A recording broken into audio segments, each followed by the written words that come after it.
It's been an issue out of the bullpen, especially the walks, right? The 11 walks allowed, that is far more than they want, but guys are stepping into some new roles. We saw it work out really well in the ball game yesterday. Gastelum stepped up, Soriano stepped up, and then Riley O'Brien was able to nail it down. But this bullpen is going to be huge down the stretch. Yeah, it's going to be a big facet, if you will, for whatever St. Louis accomplishes before and after the trading deadline. The challenge will be one true left-hander, Justin Brule. That's why Soriano, Brad, and Gastelum will be so important. No, you're right. Those guys are kind of de facto lefties with reverse splits. Guys are going to have to step into roles. Like, Gone is the left-handed, one-out only guy, right? You have to be able to get both sides out, and this group has the capabilities of doing so. J.J. Weatherholt is having a sensational rookie year for the Cardinals. His blast, the only run in the road trip wrap-up in Anaheim yesterday. He is indeed mature beyond his years. Weatherholt on his way to perhaps a Rookie of the Year season here in St. Louis. There's a certain quick turnaround for the Cardinals, who got in around midnight last night from our West Coast trip. First pitch about 6 minutes away as we make up a game with the Arizona Diamondbacks. You know, J.J. Weatherholt is ready for any challenge, Brad. Home run number 15 decided the game yesterday out west. Yeah, man, J.J. has been on fire. He's your Hyundai in the driver's seat. Look what he's done this season among Major League second basemen. Tied for 8th in hits, getting on base at a high clip. 15 home runs from the young man, and the patience are a huge key. This guy is doing a little bit of everything. If you just watched him, you would never know this is a rookie. He follows the Ted Williams discipline of hitting. Get a good one to hit, and look at where he does his damage in the strike zone. This guy does not expand very often, and then sprays the ball all over the yard. The 15 home runs, 72 singles, and 10 doubles. I love the fact he uses that left center gap quite a bit. Do you remember a rookie coming to the Cardinals and doing what he's doing as far as patience is concerned? No, like that's one of the hardest virtues for a young player to have. A lot of times you're trying to prove yourself with every swing, but you look at the lowest chase percentages in baseball this season. J.J. Weatherholt among the best. The patience, the power, the kid's got it all. Well, hopefully he'll have a big game. So will the Cardinals offense. It needs to break out as we match up with the Diamondbacks for the last time. A Cardinals win leapfrogs us past them and into the third wild card spot, and Micah McGreevy and Brandon Pfaadt tee it up next here on Cardinals TV.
Family, feed them like family.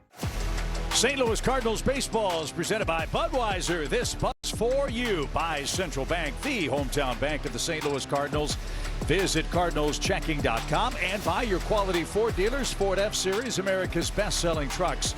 for 48 years. A makeup game with the Diamondbacks, Brad. A nice homestand for St. Louis. 3 with the Reds, then 4 with the Cubs here at Busch Stadium. And you could not have dialed up a better weather day to welcome us home for the West Coast. Look, this is perfect here. It's a great day to do a little anything, a little hike and bike, if you will. Maybe come out to a ball game. $5 specials all over the place. But Busch Stadium is going to be a great place to be today. We're going to have a lot of fun. Should be a lot of fun. Jim Hayes is with us, as well as Michael McGreevy, and the Cardinals face off with Torey Lovullo and his Arizona Diamondbacks. They had some fun yesterday. They clobbered the Athletics at home 15-5. They're coming in hot, Brad. They hit 5 homers, 9 extra base hits, and had 3 homers in one game, and all 3 of them over 425 feet. Well, I'm glad that they got that out of their system, and hopefully Ollie's club able to pick up some of that. We've talked about some of the offensive woes here as of late for the Cardinals. Stringing it together offensively just has been tough to do, but you know how quickly things can flip for an offense, especially a young one like the Cardinals. But on the flip side, Michael McGreevy just showed you some of the numbers he's been putting up as of late. His last 4 starts, he has been dominant, and all season long, this guy's got a sub-3 ERA. He's got one of the best ERAs in the National League. I don't think we're talking about this guy enough, what he's been able to do every 5 or 6 days. Yeah, throughout the 1-loss record, the Cardinals haven't supported him with a ton of runs. Here's his pitch usage. He used all of that arsenal very effectively in his first ever matchup with the Diamondbacks at the start of the road trip. Just think about how important that is to have a pitch mix like McGreevy does. In an age right now where there are no secrets, everybody knows what you throw, what the spin rate looks like. They're able to put it in their traject machine. They can see everything that you do. To be able to go out there and throw anything in any count, that's why McGreevy's having the success he's having. He'll face a different looking Arizona lineup. It's not Ketel Marte leading off. He came up with a sore back, maybe too much biking and hiking. Who knows? Happens. As they came from the West Coast, their Menard starting lineup has Kepler, Del Castillo, and Tim Tawa in the middle, and then 7, 8, 9 Ildemaro Vargas, Tyler Locklear, and Ryan Waldschmidt. No Nolan Arenado today. He's hopefully going to have the rest of the day off. He got his 2,000th hit on their just completed homestand. This the start of an important road trip for the Diamondbacks. What was a 3-city trip, Brad, now is 4 cities after St. Louis to Washington, Pittsburgh, and Cleveland next. Well, they seemed happy about it, so that's a good way to start off a road trip here in St. Louis. Get this one over with. Hopefully they can jump on the bird with the loss under their belt. But look, we know this offense can get on you in a hurry, and this is one of the best young players in all of baseball leading things off in Corbin Carroll. 4 for 25 is he against the Cardinals. When we saw him at the start of our road trip, he was really struggling, but Carroll started to swing the bat a whole lot better. He had an awkward swing in the final game and looked to hyperextend his elbow. You see the guard on the right arm. Carroll stayed in the game defensively, but was pinch hit for in a tie game. So let's find out how good that elbow is feeling here in the makeup game today. He's batting .252, 48 RBIs. And in for a strike. Alfonso Marquez is the crew chief. He has ball strike duty today. We'll see if this umpiring crew stays over for the weekend, with Cincinnati already in town, ready to open up our series tomorrow night. That's lifted left side. Long run for Nootbaar. He slows and makes the catch. Carroll pops out softly, and we're underway with 1 out. A look at the Cardinals defense. You saw Lars Nootbaar in left, Church in center, Walker in right. Blaze Jordan gets the start at first base. Jose Fermin is at third. Jimmy Crooks behind the plate. Notable today, no Ivan Herrera, his first day off this season. Everybody needs one every once in a while, right? Herrera has done a fantastic job of answering the bell, but a little bit of rest can't hurt at all for that young man, I don't think. Geraldo Perdomo, the Diamondbacks shortstop. 7 homers, 36 RBIs for him. Tough man to strike out. He is not afraid to take ball 4, and he puts it in play. That one a touch high. 1 ball, 1 strike. Yeah, 101 consecutive games for Herrera to start the season. He almost caught Joe Torre. No, he's probably going to catch himself accidentally putting on a helmet at some point during this and then realizing he's got to go sit back down with the helmet on. That's fine. We invited him to come up during the broadcast if he wanted to, but he, as you said, is able to pinch hit for Ollie if needed. Yeah, somebody's got real work to do. I think he'd be great up here, though. Hopefully not too good, but Perdomo ahead in the count. McGreevy lets her rip. These two guys pitching today are mirror images of each other. They don't, by today's standards, throw all that hard. They don't have to, but they throw anything, anywhere, in any count, which is perplexing for big league hitters. There's an example, a sinker, and he was late and fouled it off. 2 balls, 2 strikes. Well, that's one of the things, too, to continue to remind ourselves is a fastball doesn't have to be 100 to be effective. The sinker of Michael McGreevy is one of the most effective pitches in all of baseball this season. It's been hard to square up. He's getting tons of outs against it. And then throws that off of it. That changeup, he's doubled the usage in that pitch from a year ago. It has that two-seam tumbling action. What's interesting, too, with that pitch, is Michael has talked to us about it, that he doesn't try to pronate it like a traditional sinker. He actually tries to have more of a cutting motion in his hand. So you'll see that thing drop off the table and sometimes even cut in. So here's Perdomo making life tough. He'll see an 8th pitch and a full count.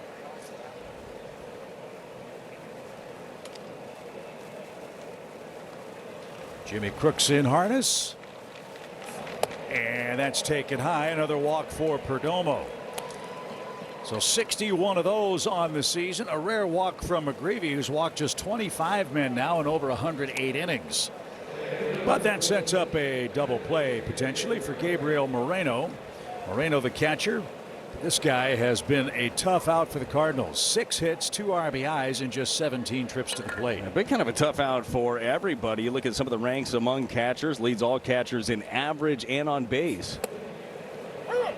Good place to be right there, though. Not going to get hurt with 91 down the way on the corner. That's your ground ball pitch. Michael's gotten 10 double plays turned behind him. Moreno's hitting to 6 of them.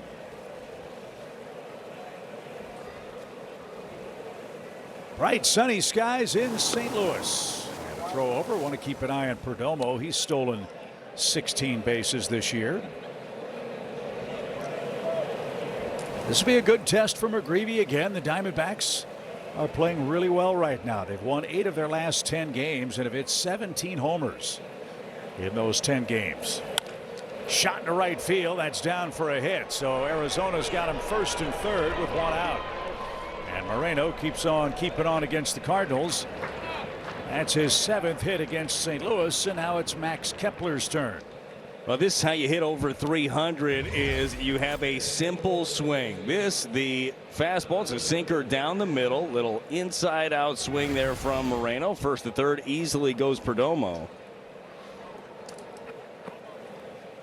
That one higher than Michael would like. Let's see if he can get Kepler to roll over. Kepler's reached in 9 straight starts.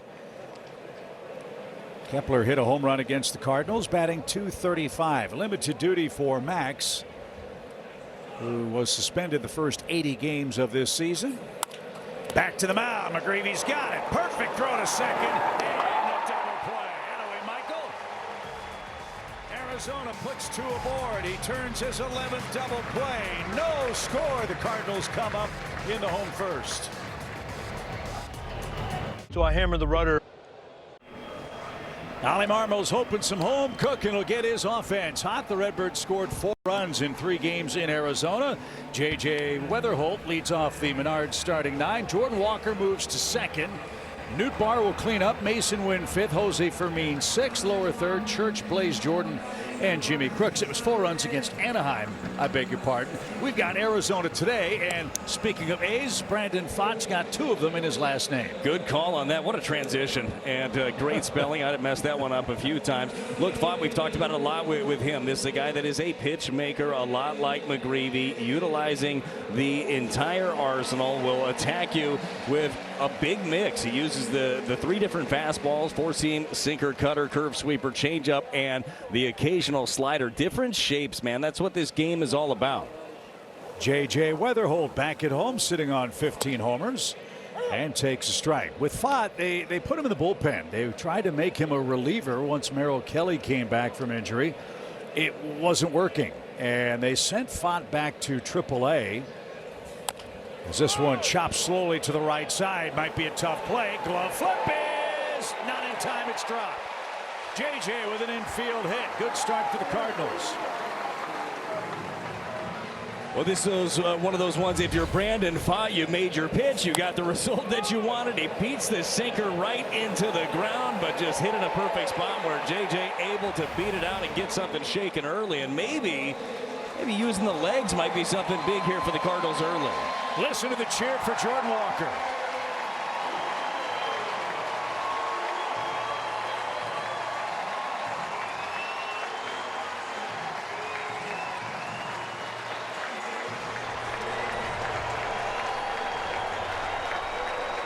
This kid's home run derby heroics has helped St. Louis put the Cardinals back on the baseball map. Walker 110 hits on the season. Drives that one hard to the gap right center. Run, JJ, run. He's on his way to third. Pops windmilling him home. 1-0 Cardinals. Welcome home, Jordan Walker. Well, one thing that showed up big time for Jordan Walker is the calmness, the presence that he had in a big moment. Boy, look at the calmness, Chip, in this swing of the bat. Gets a fastball on the outer half, 93-mile-an-hour sinker, and pounds it into the gap. 77 RBIs, and Weatherholt scores without a throw. The Cardinals strike in the first. Now Alec Burleson's your batter. 15 homers, 69 driven for him. Alec had a really good road trip for the Cardinals. 9 hits. And Brad, some of that damage started in Arizona, and most importantly, it was against left-handed pitching. Yeah, we know how big of an issue that has been for Alec Burleson, but when you're putting up the numbers overall that he's doing, you don't want to tweak your swing too much, right? One of the best hitters in baseball against right-handers on the season.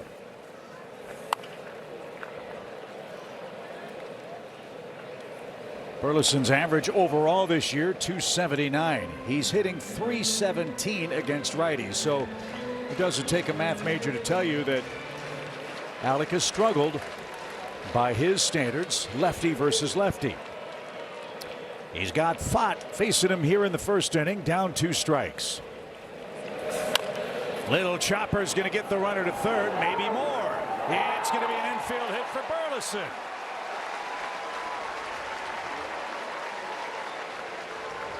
Well, you know, this is going to make Brant Brown happy as we look at the Arizona defensive lineup. Kepler, Waldschmidt, and Corbin Carroll left to right. Gabriel Moreno, a Gold Glover. Perdomo had to put that in his pocket. Locklear at first, Tim Tawa over at third. Brant Brown has said he wants this offense to be a group that is a bunch of hit collectors. Well, they've got 3 of them with their first 3 batters today. Yeah, putting pressure on early, right? And that's something that the Cardinals haven't had a ton of, is early leads, early offense. Love to see some early crooked numbers.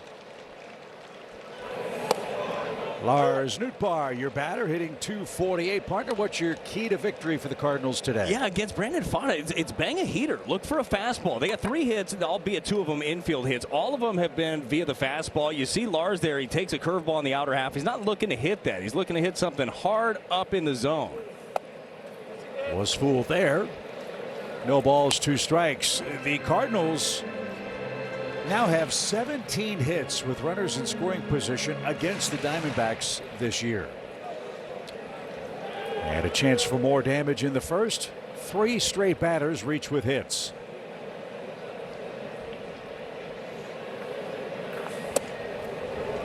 One ball, 2 strikes. And these guys know offensively it's been a struggle. We talked to Ali about that before the game. You have to tip your cap as well. The Cardinals ran into really good pitching the entire road trip, and especially the high velocity stuff we saw against the Angels. If Barr stays alive, a ball and 2 strikes. Jordan Walker doubled home the game's first run. He's at third after Alec Burleson's infield hit. J.J. Weatherholt, an infield knock, has scored the game's first run.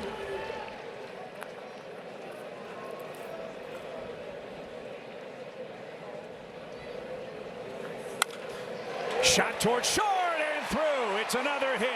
2-0 Cardinals. Nootbaar drives home Walker. So he does good work with 2 strikes. Jim, watch this swing right here from Lars Nootbaar. Chevy pitch track. It's a fought curveball. Watch him guide it right through that left side. You had Perdomo pinched up the middle, almost behind the bag, and just serves it right past him to drive in another early run. So Arizona getting ambushed here in the first inning. 2 runs, 4 hits, nobody out. And Micah McGreevy already staked to a 2-0 lead. Yeah, could not have scripted this one any better. Battled right there with 2 strikes, fell behind, took what the opposition was giving you, and continuing to apply pressure. This is one. Look, the Diamondbacks, rough draw, having to come and start their what is now a 4-city trip here in St. Louis. You know they're not going to be happy about being here, right? They were going to try to put some pressure on early, but it's the Cardinals being able to apply that. So a chance for a really big inning against Torey Lovullo's Diamondbacks. But as we saw out west, you can't cash in your chips before you get the 27th out. Cardinals had a 7-run lead out west and ended up losing out at Chase Field in Phoenix. So keep on adding on here. Let's see how Wynn plays it. Fermin, Church, and Jordan next. Swing, drive.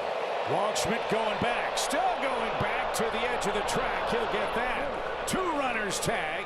2 runners will advance. A productive out for Mason Wynn.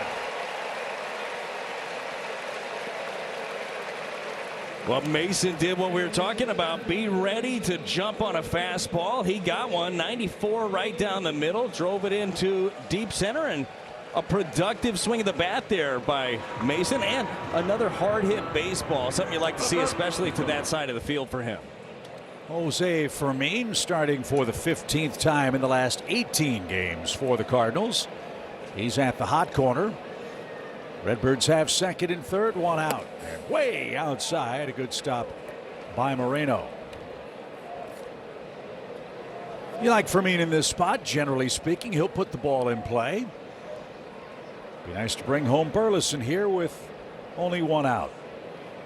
Fermin, 20 RBIs. He's hit 4 homers.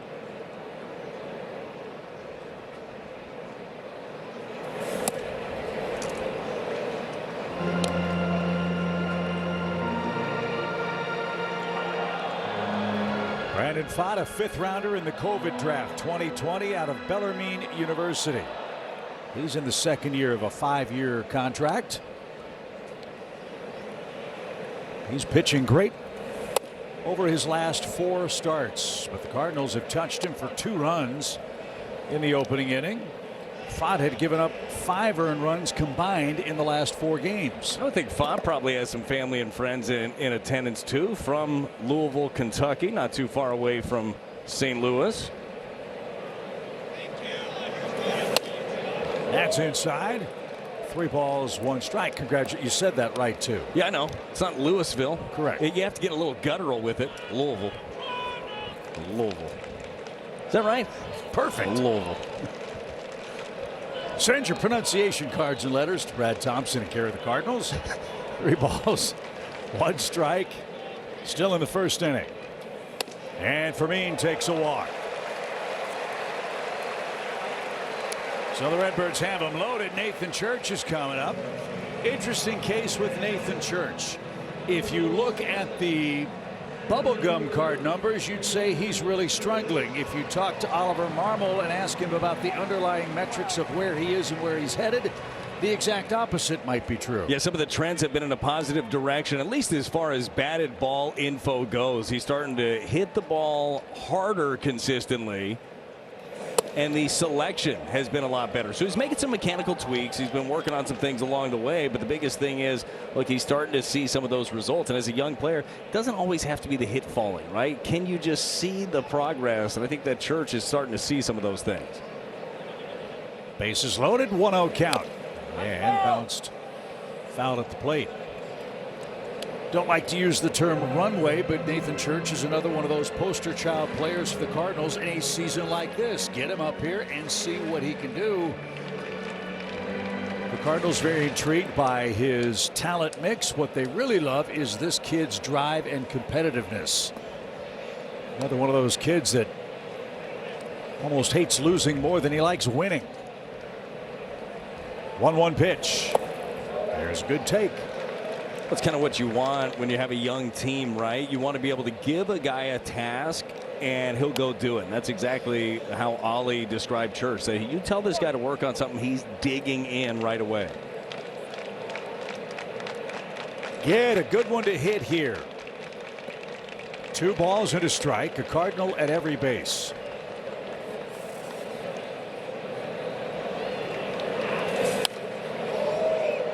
Wants that one back. He fouled it off. And Fott is missing in the middle of the plate a lot. 2 balls, 2 strikes. Well, that's what you want to be able to take advantage of. Don't let him get into that mode where he starts peppering that sinker on the corners and at the bottom of the zone. Don't let him get to the 2-strike situations where he can break out that curveball as much. And Church didn't get the changeup, and he's down on strikes. Bases loaded, 2 outs, and Blaze Jordan, playing first base today, is coming up.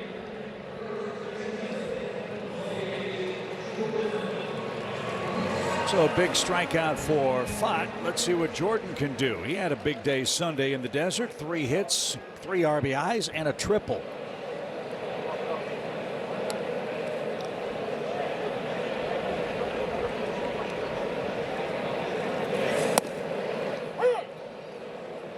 That grazed the corner. No balls and a strike. Well, you've got 2. You want to get a little greedy here. A couple of more wouldn't hurt.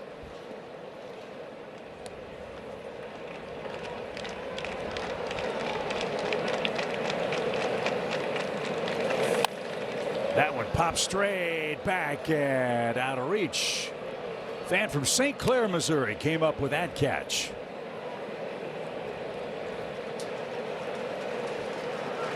It's a good looking outfit right there. I'd wear that shirt. I know you would, buddy. And that hat.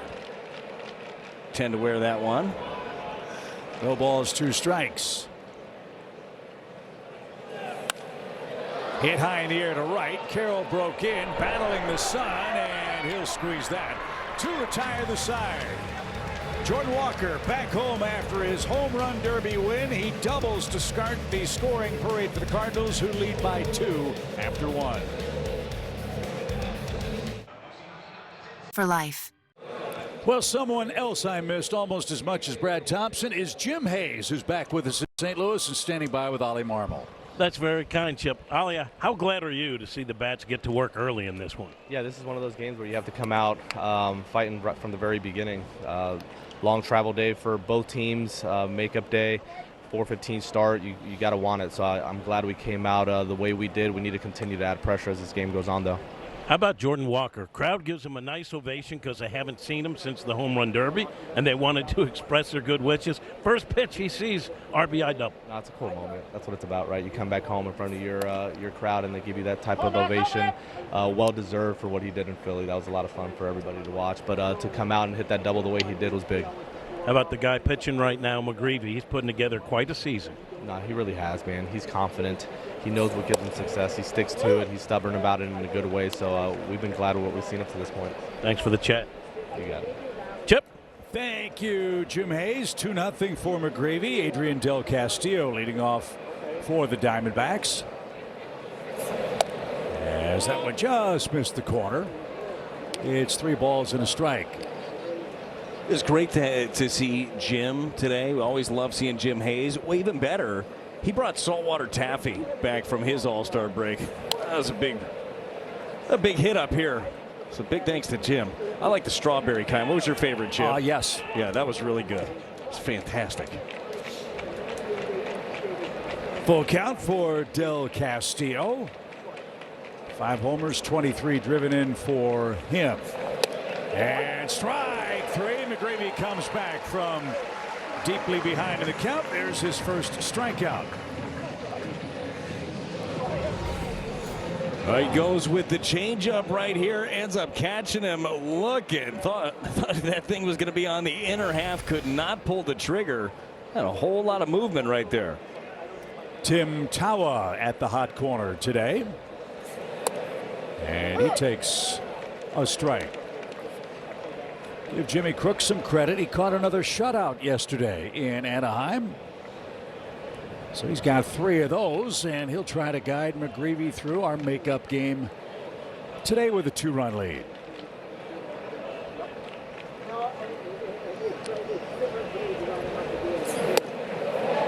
Tawa couldn't stop himself. It's 0-2. Another fastball at the top of the zone that's been so highly effective right there. The four-seamer, that one at 92, but now it sets up a world of possibilities here for McGreevy.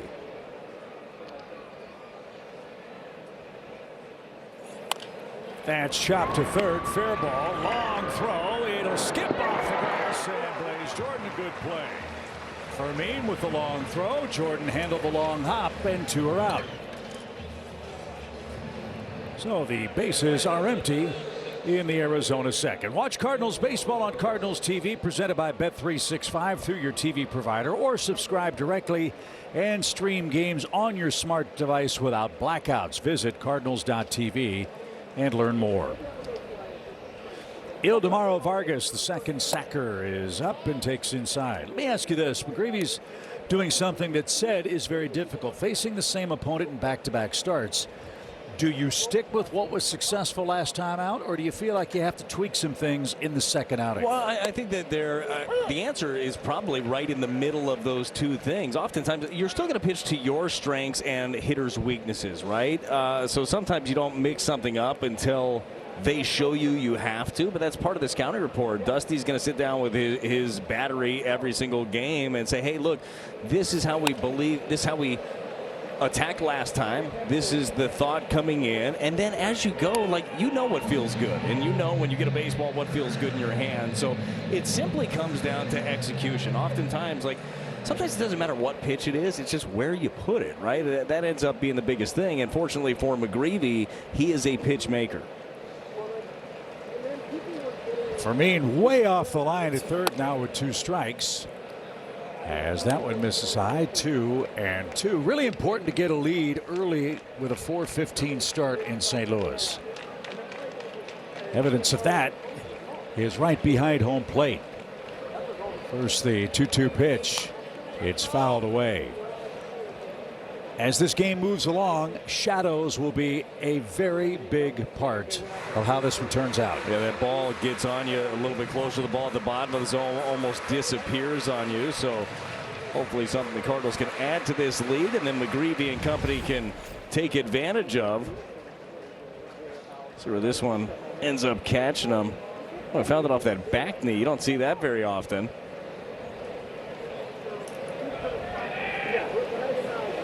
Vargas wearing those baseball pants above the knee. Interesting look. 2 balls, 2 strikes.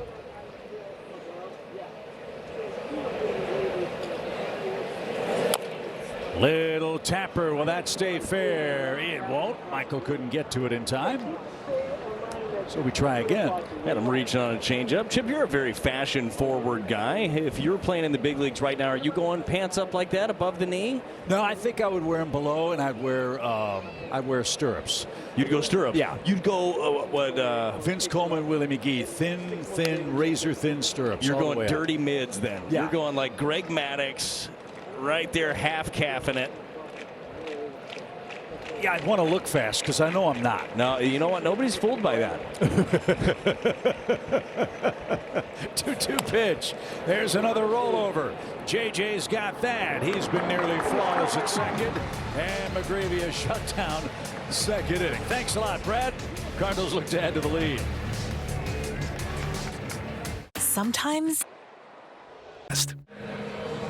2-0 Cardinals lead the Diamondbacks for the 23rd time this year, Brad. The Cardinals forced an opposing pitcher to throw at least 25 pitches in an inning. 8 came to the plate. The Cardinals scored 2 times. And now Jimmy Crooks, batting 9th, leads off. And hits one right up the elevator shaft. Who wants this? Waldschmidt and Perdomo. It's the shortstop. And 1 pitch, 1 out. Sends us back to the top of the order.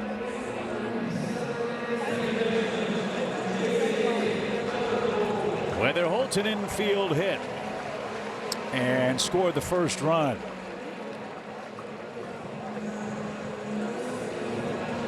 Yeah, that was one of those for Brandon Pfaadt. Made the pitch that he wanted, got him on the ground. Fortunately, JJ able to leg it out. Kind of a veteran take right there after 1 pitch, 1 out. JJ said, I'm going to make you work a little bit. JJ scored his 63rd run for the Cardinals. Jordan Walker 1 run ahead of him at 64. Ivan Herrera scored 62. And now JJ, who's not afraid to hit with 2 strikes, has to battle here with a 1-ball, 2-strike count. So went with that cutter up and in. We'll see, does Pfaadt want to double up upstairs and in, or does he turn over that changeup? Went with the breaking ball under. Perdomo almost right behind the bag at second. Weatherholt can hit the ball the other way. We saw that yesterday out west. And this time he rolls to second. So Pfaadt beginning to settle in. He's retired 4 straight after he walked Fermin to load the bases and had a mound meeting. And here again is Jordan Walker. Big cheer for him. Walker leads with Yordan Alvarez, the major leagues in RBIs. How about that? Who had that coming into this season? I think that a lot of people, if you're being honest with yourself, probably didn't see this breakout, but Jordan did. Continue to put in the work. Always believed that this was going to be the case. That's popped. It hangs into foul ground to the first base side. Locklear can't come up. Well, this is the kind of player the Cardinals envisioned Jordan Walker being. It took a little longer than anyone would have liked. Certainly from Jordan's perspective, the last 2 years were as tough as they could be, but he weathered the storm. He worked hard this offseason and started the year with a bang. And he's 24. Like, think about all the experience that he's got under his belt, all of the highs and lows, all of the adjustments early in a career. Another hard hit ball. This one is short. It knocked Perdomo down. Out by a quarter stride at first. Even his ground ball outs are Rockets. 3 up, 3 down in the St. Louis second. Hey,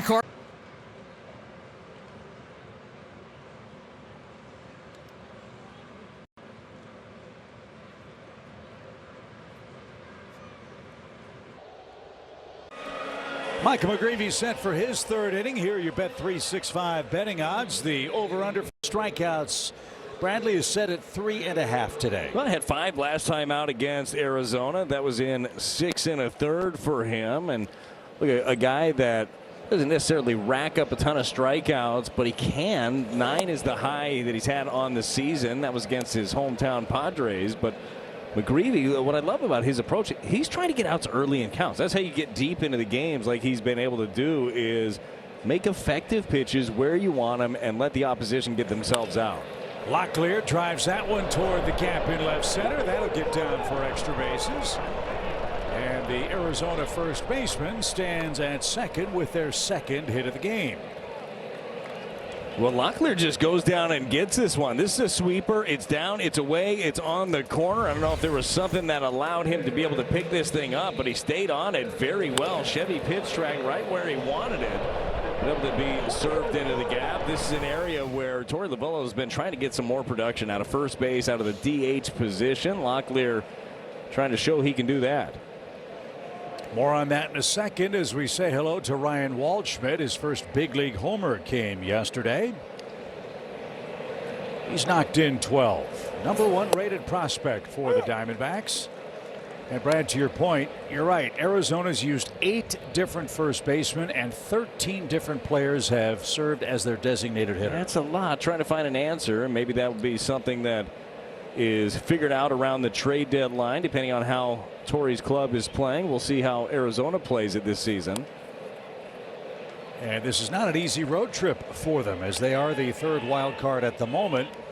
They head to Washington to play the Nationals and that high-scoring offense. Then they go to Pittsburgh with their equally high-powered offense and terrific pitching staff. Then to Cleveland which got Jose Ramirez back and in the thick of things in the AL Central. So you're right, this is a defining stretch for the Diamondbacks. Yeah, they're certainly going to have to earn it. There are a lot of things that Torey Lovullo's club does well. They've had to deal with their fair share of injuries, trying to weather the storm. 2-strike pitch, and that one tipped and caught. Waldschmidt can't advance the runner. Thank you very much. Back to the top, strikeout number 2. Right on right. This one's got some real sinking action right here. Is the changeup from McGreevy. That's a filthy pitch. One I know, Chip, that you love. Always that same-sided changeup. Very effective there. Corbin Carroll flied out to left his first time up. Especially when you have a guy that has a good sinker. A right-handed pitcher. You talk about that tunneling all the time. It has the same shape, but the velocity is so different. Really tough for the hitter to pick up. That's what you want to do. You want to be able to create as many pitches as you can that have that same type of spin. We see it all the time with the cutter, slider, sweeper. But it makes just as much sense if you can mimic your fastball and changeup. Corbin Carroll, one of the game's great young superstars. Already 54 career triples.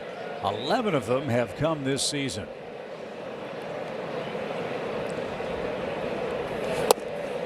Michael pumps that one in for a strike. When we saw him out in Phoenix, he was in the middle of a really rough dry spell at the plate. It was hard to imagine Carroll 3 for 50, 4 for 50, whatever it was, but it was a time where he was ice cold. They need him to get going. But that'll be made tougher by that sore right elbow. Well, McGreevy gets the call at the top right there with a good fastball. That changeup away could pair well with that.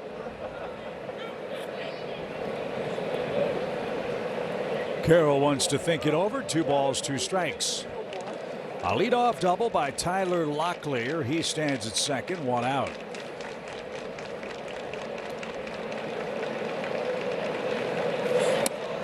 Center cut, strike 3. Carroll caught looking. A sinker got him. And look at McGreevy, back-to-back strikeouts after the double. Well, Corbin Carroll was thinking more along the lines with me. He's thinking, all right, he's going to go away. Changeup instead, sinker. Front door, starts off the plate, comes back to catch him looking. It's called pitching, not throwing, and McGreevy is doing the former beautifully. One more man to get. It's Perdomo, who coaxed a walk after a long trip to the plate. And that straightens him up. 1 ball, no strikes. Boy, that's the same exact color, isn't it? How about that? Look at that. Can't see their feet in the stands, but I'd have to assume they're probably wearing those same exact shoes that Perdomo's rocking. Got to get some of those for my kids, Chip. I'll never lose them. Yep. The kids or the shoes? Oh, they won't lose the kids wearing the shoes. There you go. Or hair. I mean, you ain't going to lose them in a crowd. You kidding me? Know exactly where they're at all the time.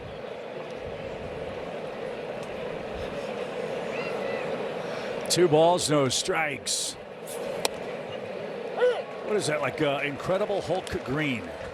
I feel like Incredible Hulk is more of a traditional green, wouldn't you think? I mean, that's more like neon or impact. I think oftentimes they call it impact, maybe. Okay, highlighter green. I like that. Does that work? Or yellow. I mean, it depends on how you're looking at it, how your TV is. Crooks with a snap throw to Ward second. I think that caught everybody by surprise. Yeah. Mason Wynn wasn't within 20 feet of the bag. Where was Jimmy throwing that? Yeah, Crooksy playing a little dodgeball right there. Almost got him. Comes up, firing, strong throw, top of the zone. Could have been a strike. A little miscommunication there on that one. Might have cost the Cardinals a strike too. It's a 3-1 count. And Perdomo takes ball 4 again. So first and second, 2 outs. And Cardinals killer Moreno is coming up. Moreno single to the right side last time up. It was a pitch that was down the middle. A rare miss from Michael McGreevy. Took advantage of it. Drove it the other way. Fortunately was stranded on the comebacker double play. Since May 15th, this guy has the best batting average in the game at .337. He's improved on that with a single. And takes a strike. So Moreno's reached in 19 straight, had reached in 19 straight before his first inning hit. Now it's 20 in a row and 39 straight starts. He's been on base at least once. And here's where you really like McGreevy. When things get hot under the collar, that's when he's his coolest. Needs to be 2 on, 2 out, 2-run lead.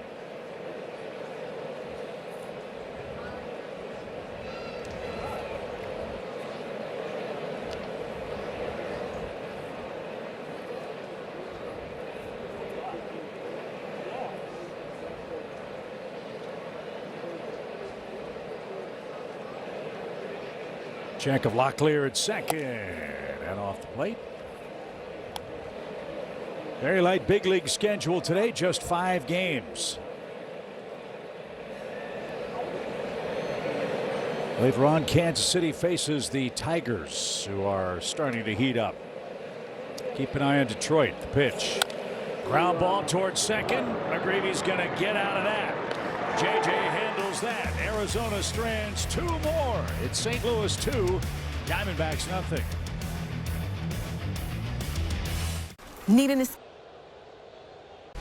St. Louis Cardinals baseball is presented by your Mid-America Chevy dealers and by BJC Healthcare. You deserve extraordinary care. That's Tower Grove Park here in St. Louis. Great place, Brad, to bike or hike, whichever you want. Which is your preference? You a biker or a hiker? Look, I like both. Those strong legs is what you're going to get if you do either one of those things. Now, I don't have a bike of my own. Do you have a bike? Yeah. I got to get one of those. I got to get a bike. So mainly it's going to be hiking, but I like to bike. I just don't own one. Yeah, well, yeah, that certainly would make biking a lot easier if you have. Well, certainly, and it'd probably get me outdoors a little bit more doing but so. In the meantime, you can climb the hills over in O'Fallon. Oh yeah, super hilly. Cahokia Mounds. You could go see that. Very hilly countryside we live in general. Yeah, exactly. Yeah. Good call. Yeah, maybe a good leg workout would be in the offing for us. I don't care what you do for a living, August. okay? You could be a big league ball player, you could be a broadcaster. Having a strong base chip, as you know, is incredibly important. Do I ever? Burleson takes a strike. It's 0-1 for Burley, who, speaking of strong legs, has an infield hit. In the game, the first 4 Cardinals reached with base hits. This one golfed towards center. Waldschmidt can't get it. That's over his head and onto the berm. Burleson is 2 for 2, a leadoff double. That thing found another gear. And he's aboard to start inning number 3. So changeup down under the zone, and Alec Burleson goes down and smashes this baseball. Waldschmidt in center field. Watch the first step. First step is going to be in, and then he realizes it's over his head, burns him for a rule book double. 107 miles an hour off the bat. And now Nootbaar is up. He guided a base hit the other way and drove in his 13th run. He's going to hit this one to the right side. Productive out. Race to the bag. And Fott got there a moment in time. So ABC baseball for the Cardinals. Nootbaar moves Burley to third.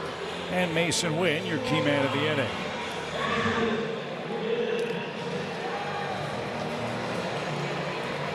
Mason flying out to center, also advanced a couple of runners. Cardinals had them loaded with 1 out in the first, settled for 2. Need a couple more to feel more comfortable against the Snakes. Mason's been really good with runners in scoring position. Last 21 at bats with men at second or third. He's got 9 hits, including 2 homers. Well, and a lot of that has been going the other way, using the whole field. And that first ball that you mentioned, the deep fly out, he barreled that thing to right center. You know how he's going to get attacked. We've seen it a lot. Everybody's trying to stay away from him. Oftentimes will go in, but off the plate for effect. But these are those counts right now. 2-0. You're looking to jump a fastball.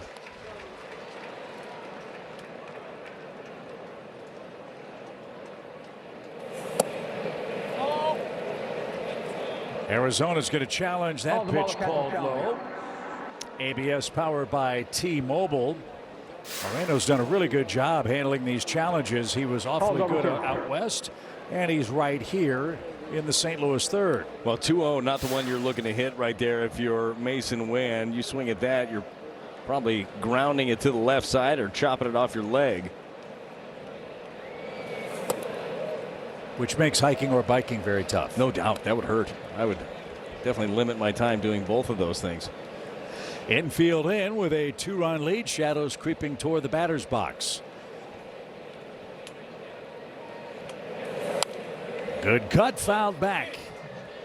How about the crowd today? A makeup game, $5 tickets. Pretty good gathering here at Busch Stadium, and a wonderful welcome home for Jordan Walker. Yeah, packing it. Man, that was a really cool thing to see. You knew Cardinal Nation would step up for their guy. Jordan Walker wins the Derby. Everybody pumped up for him, giving him the ovation. But it is a nice crowd for a random start time, 4:15. It's happy hour day, too. $5 tickets, drinks, food. Ball 4 for Mason. First and third now. Fermin is coming up. And Fott has issued his second free pass. The first was to the man coming up. 3 with the Reds coming up starting tomorrow night. Note the start times.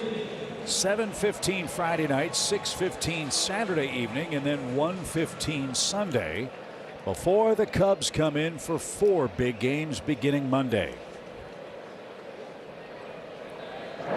Can you believe we're almost into August? No, I mean, I couldn't believe it, and it seems like it was forever ago now, but like that we hit the halfway mark. I mean, this team has been so fun to watch throughout the year. They play with energy. It keeps the fans, keeps us engaged. First and third, 1 out for the Ferminator. And outside. We're just, what, 7-8 games away from the official halfway point of the season, the All-Star break. Makes sense.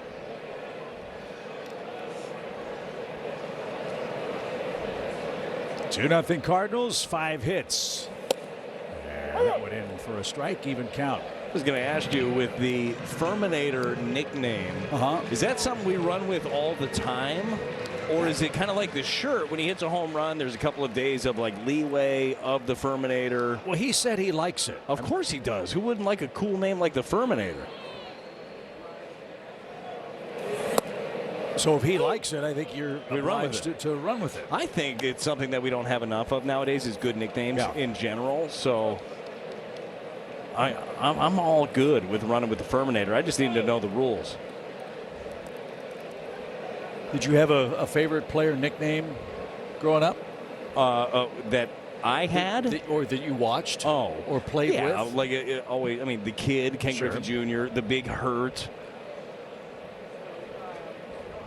Frank Thomas, the Big Hurt. Oh, yeah. All those years with the White Sox. 1 ball, 2 strikes.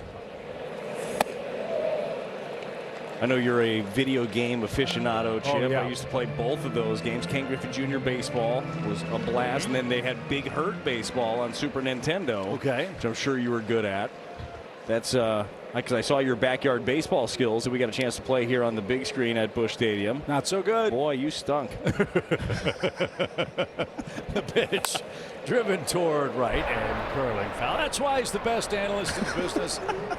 He never lets friendship get in the way of his honesty. No. Which I admire. That's just not a skill. I mean, you've been doing this so long, you do it so well. You don't have time for other frivolous things like video games. Well, I think it's more that I haven't evolved enough to get opposable thumbs. Dude, you struggled with the 2 hands at one time. Like it was, you were very right hand dominant. That's for sure.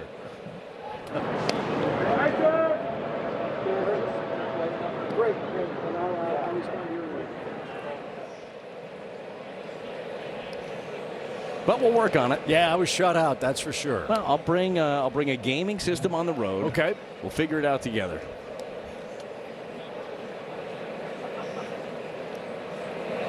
Two-two pitch. Popped it up. Vargas drifting out. Carroll calls him off and battles the sun but makes the play. And the Cardinals Can't cash in a leadoff double for the moment. It's up to Church to do that. Nathan struck out with the bases loaded in the first. This has been kind of the trend of what we've seen for St. Louis for the last 7 to 10 games. He'll get some runs early, and then an adjustment's made, and the offense kind of goes quiet until the late innings. That's a dangerous way to play when you have such narrow offensive margins. Yeah, you're right. Certainly not the plan, right? This is where you just really need to dig into your preparation and be able to execute. You know how it is at this level. You're not going to get very many pitches that are going to be hittable. You can't miss them when you get one.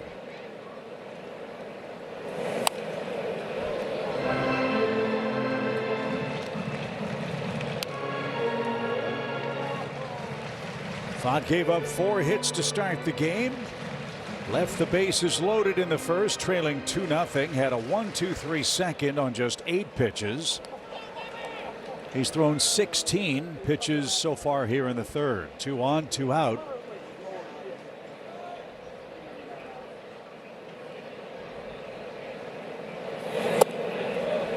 One ball, 1 strike. Cardinals started 2 for 2 with runners in scoring position. They're 0 for 5 with runners at second and third since. Maybe Nathan can change that with 2 outs. Very shallow in center is Waldschmidt. The pitch. It's popped up. And Moreno is in under, and the Cardinals bail out Fott. Can't cash in a leadoff double. 2-0 St. Louis. We head to the 4th inning.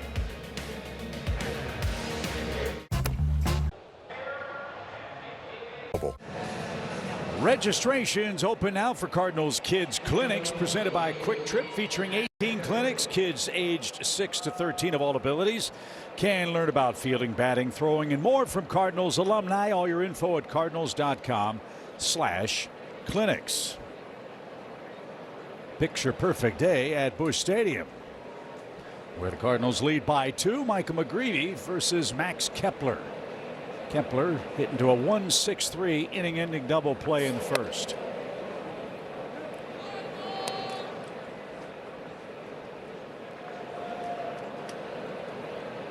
Kepler, Del Castillo, and Tim Tawa are next for the Diamondbacks. I'm sure, Brad, in the days when pitchers actually hit in Major League Baseball, you stood in the batter's box in conditions like this. What, if anything, is the biggest challenge when shadows begin to creep toward the mound? Well, you already have a fraction of a second to make a decision, right? But it's even quicker when you have the shadows creeping in, especially for me, at least. Anything down in the zone felt like it disappeared, right? So you have to see it out of the hand, recognize it early, and be able to hopefully beat it to the spot. And that's why when you have conditions like this, oftentimes as a pitcher, pound it, like pound the strike zone, especially the bottom of it. Now everybody's arsenal is different. Michael likes to use his fastball at the top of the zone and does so effectively, but going after the opposition is big in moments like this. Kepler takes time, ahead in the count, 3 balls and a strike. 53 pitches for McGreevy, 32 strikes. He's worked around a couple of walks and has scattered 2 hits. And another walk. That's really rare. McGreevy's issued 3 of them on the day. So Arizona again brings the tying run to the plate. Del Castillo is your batter. Let's check in with Jim Hayes. Chip, Jimmy Crooks loves catching Michael McGreevy. He told me going through Memphis and here together is a huge help because we know each other so well and we built a trust. He said if we have to go in game to a plan B, we both know what plan B is. And guys, he said, the most impressive thing about McGreevy is his command. He said McGreevy controls everything. Well, he could use a little more control here. It's evaded him with the first 2 batters. In fact, he's walked 2 of the last 3 he's faced and is behind Del Castillo. Well, that relationship they're talking about, it's always important, right, for your pitcher and catcher to be on the same page and being able to work together. But it's even more important nowadays. You have the pitch clock. There are very little time to shake a guy off or work through some things. Like, you have to be dialed in early. So these two having that relationship, very beneficial. Had to be fun just nodding yes to whatever Yachty put down, huh? Oh, yeah, no, that was silly to do anything else. Like, oh, I've got my own idea. No, your idea is stupid. Just do what he did, he said, and you're going to be fine. Oh, it really is one with Yachty and with any catcher that is doing all the prep work. Oftentimes, you're going to be on the same page anyhow. At the end of the day, it's what feels good in your hand. That's trouble if it's fair. It's off the middle of the wall. Del Castillo is streaking towards second, and Arizona has second and third, nobody out. Well, this is a pitch here from Michael McGreevy. He gets it in. It's on the corner, but Del Castillo able to get the hands in, keep it fair. This is the cutter from McGreevy that is fired off the wall. Good job to get it in quickly to keep Kepler over there at third base, but just got the head out.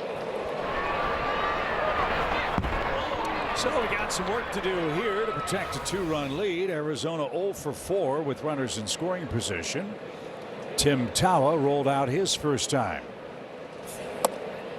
And in for a strike. Game like this, you remember what happened in the first inning. Bases loaded, 2 in, 1 out. You couldn't add on. Last inning, the Cardinals had a leadoff double. Couldn't bring that run home. So very little margin for error for McGreevy. Did such a good job out west of limiting damage. Arizona 0 for 10 with runners in scoring position this year against the Cardinals starter. Thank you, Ricky Doherty, our great stat man, for that. In the air center. Church will have to retreat. That'll be deep enough to score a run. Del Castillo will tag. Here comes the throw toward third. It's way late. And Tawa with a sac fly makes it a 1-run game. So the Diamondbacks, with some ABC baseball of their own, make it a 2-1 score.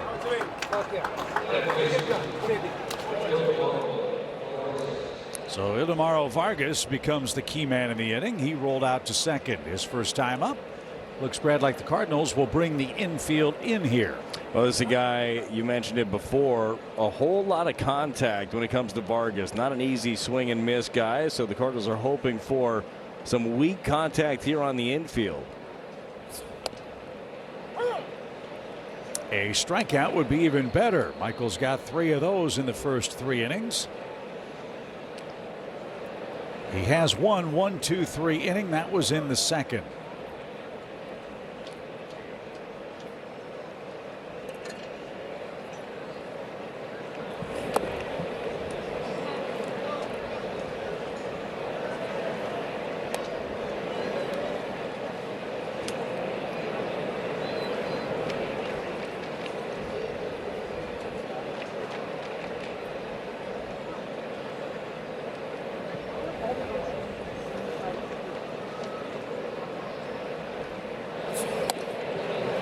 Trying to bring that one back. Good fastball, but stayed too tight.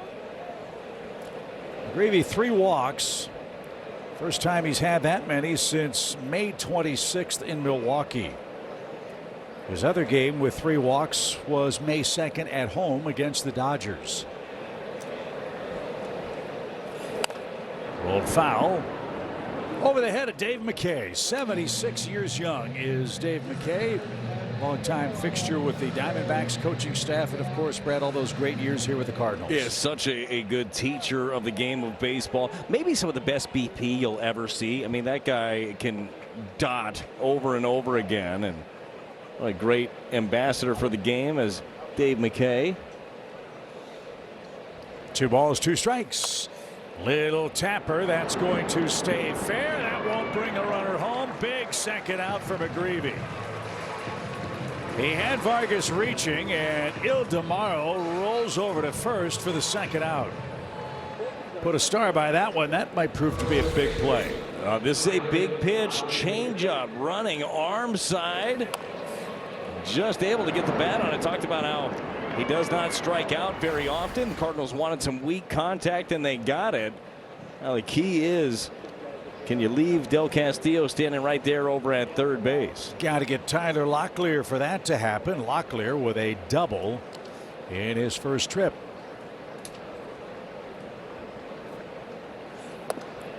A double was on a pretty good pitch as well. It was a sweeper from McGreevy. It was down and away. It was on the corner, but he recognized it, stayed on it, and drove it in the left center gap.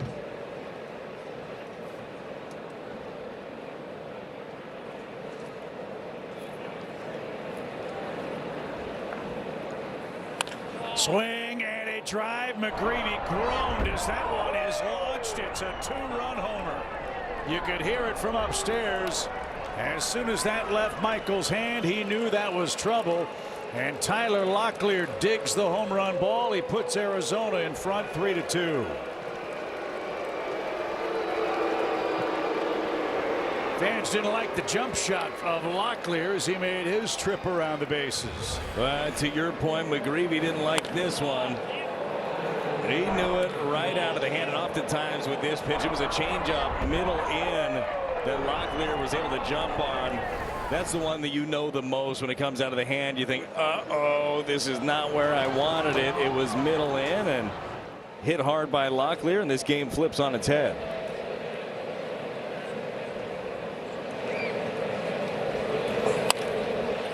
Fly ball shallow center. Church broke back. Now has to come streaking in. And that will retire the side. A leadoff walk. And then a long home run puts Arizona in front. Hunter Dobbins, who pitched great in Anaheim yesterday, joins us when we return. Olive Garden's got.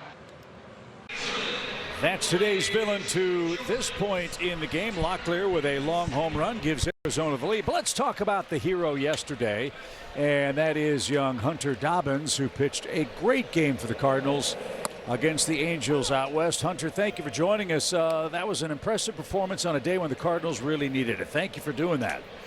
I appreciate that. I give a lot of credit to the guys that are behind me. They made some great plays, kind of allowed me to settle in and attack hitters pretty early. So I give them the tip of the cap for yesterday. Hunter, when do you know in a ball game, because obviously, I mean, it's 6 dominant innings for you, didn't give anything up. When do you know that you've got it working on a given day? Is there anything that stands out for you about that game specifically? I felt like I was able to put it in the zone from kind of pitch one. Some stuff that I've been working on with the coaches down in AAA and having a good game plan here. So just being able to attack the hitters and kind of go right at them from the first pitch. It just lets you kind of settle in and let Jimmy kind of call a good game and go from there. Well, we're showing some of your highlights right now, using the fastball effectively at the top of the zone. Breaking ball was really nasty. I'm interested, too, when you're talking about working on things at AAA, how much does your arsenal, how much tweaking do you do of certain pitches throughout a given season? Do you work on your arsenal throughout the year? Yeah, I mean, we saw some stuff my first couple appearances up here that we thought could be better. So we address those, whether it was adjusting the grip a little bit or more of an intent or location thing. You make those tweaks and go down there and, you attack hitters with it, try to get used to it, and try to win some ball games down there as well. And hopefully it goes according to plan. One out for Jimmy Crooks, your catcher yesterday. He's got a 1-1 count from Brandon Pfaadt. You're very early in your big league career. You've had the luxury now of pitching for 2 of the most storied franchises in baseball history, the Red Sox and the Cardinals. What's different? What's the same about those 2 places? I mean, the fans being as passionate as they are. Having my debut in Fenway Park and then also being able to come over here, it's awesome energy in the stadium every single time you're out there. There's an expectation to win and expectation to perform for the fans that show up all the time. So it's been a pretty easy transition over. We got a great group of guys over here, great team, great chemistry for everybody. So it's been pretty smooth. I like to go to the Google machine a lot. I trust Wikipedia. I probably shouldn't, but I read your bio and it says that you don't really like the Yankees very much, which I think will make you a perfect fit for a Cardinal for a long time. Is that true? Not a big Yankee fan? No, and coming up with the Sox, it kind of instills that in you as well. So just really looking forward to, continuing to go at it and hopefully get a few more starts in there. It was a lot of fun pitching there last year and facing them in Fenway Park. But, looking forward to getting to go out there with this group of guys and seeing what we can do. So that was one of the things when you were acquired from the Red Sox. One of the things that Chaim Bloom told us right away is like, this dude is a competitor. He was out there chirping Yankees fans at Yankee Stadium as a rookie. Is that true? Were you going back at the opposition there? Yeah, there was a little back and forth. Some people behind the dugout, but they were pretty cool fans, I'll say. Like, they're letting me hear it whenever Judge hit the home run off me, but they also, you know, at the end of the game when I was able to kind of scrape it together, their offense had my back, they tipped the cap as well. So it was a pretty cool experience. But yeah, I mean, when I'm out there, I'm just trying to do what I can for the guys that are behind me to keep us in a position to win. From a player's perspective, how much interaction did you have with Chaim Bloom with Boston, and how has that experience, if you had it, carried over here in St. Louis? Actually had a lot. I mean, Chaim drafted me over there. Had conversations with him from day one. He'd pop into town when I was at affiliates coming up. He'd check on you. He really likes to make sure that guys from the lowest levels all the way up to the big leagues, that there's a personal connection, that he gets to know you, not just as a baseball player, but as a person. So, I mean, it makes it really easy to kind of go out there and compete for a guy like that. And I've enjoyed every experience I've had with him. Hunter, how is this year as you look at it overall? Because for Cardinal fans that don't remember, he came into the season during last year in the offseason. You were rehabbing an ACL. You've been back and forth a couple of times this year. You've had some great moments. How would you encapsulate this season for you thus far? I mean, kind of up and down, not just with me going, you know, level to level, but up and down performance-wise, but just trying to settle in and do what I can for these guys. Hunter, can't wait to see what you have in store for us next. Thanks for joining us. Great job yesterday, and let's bring home a winner today. Absolutely. I appreciate it, guys. Thank you. That swordfish. You're watching Cardinals TV, presented by Bet365. Arizona scored 3 in the 4th inning and has taken a 3-2 lead. Top of their order is coming up. I've been good this year. Just throwing that out there. OMG Santa. I know him.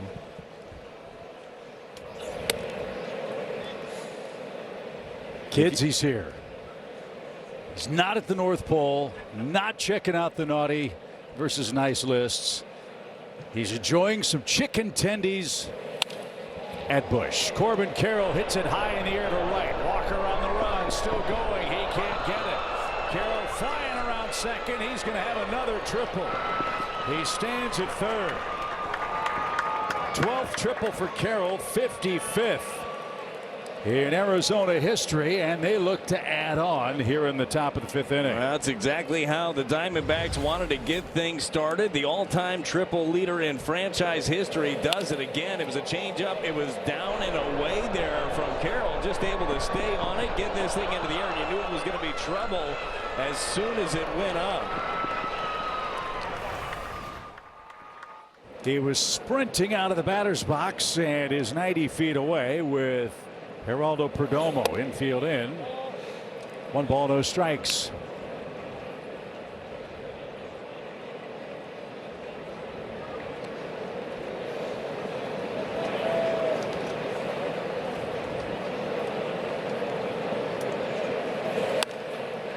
Popped up shallow left. Can anybody catch up to this?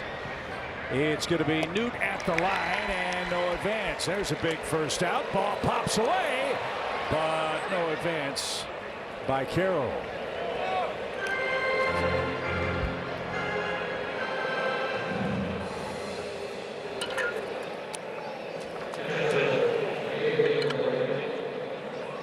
Put it in perspective, Corbin Carroll has 12 triples. The Cardinals team has 12. Pretty impressive. Yeah. It's a nice skill set to have. The reason you, first of all, you draft him where you do, and then you lock him up to a long-term contract. Infield stays in for Moreno. This can't be fun. He's 1 for 2.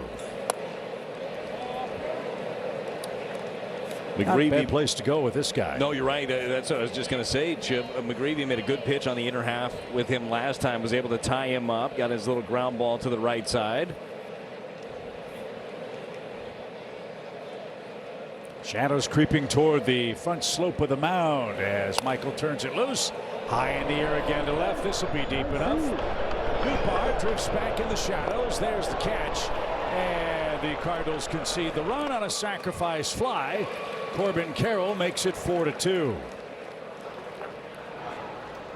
That's the difference in the game. Arizona's cashing in their scoring chances. The Cardinals have left a handful of them slip through their fingers. 35 RBIs for Moreno.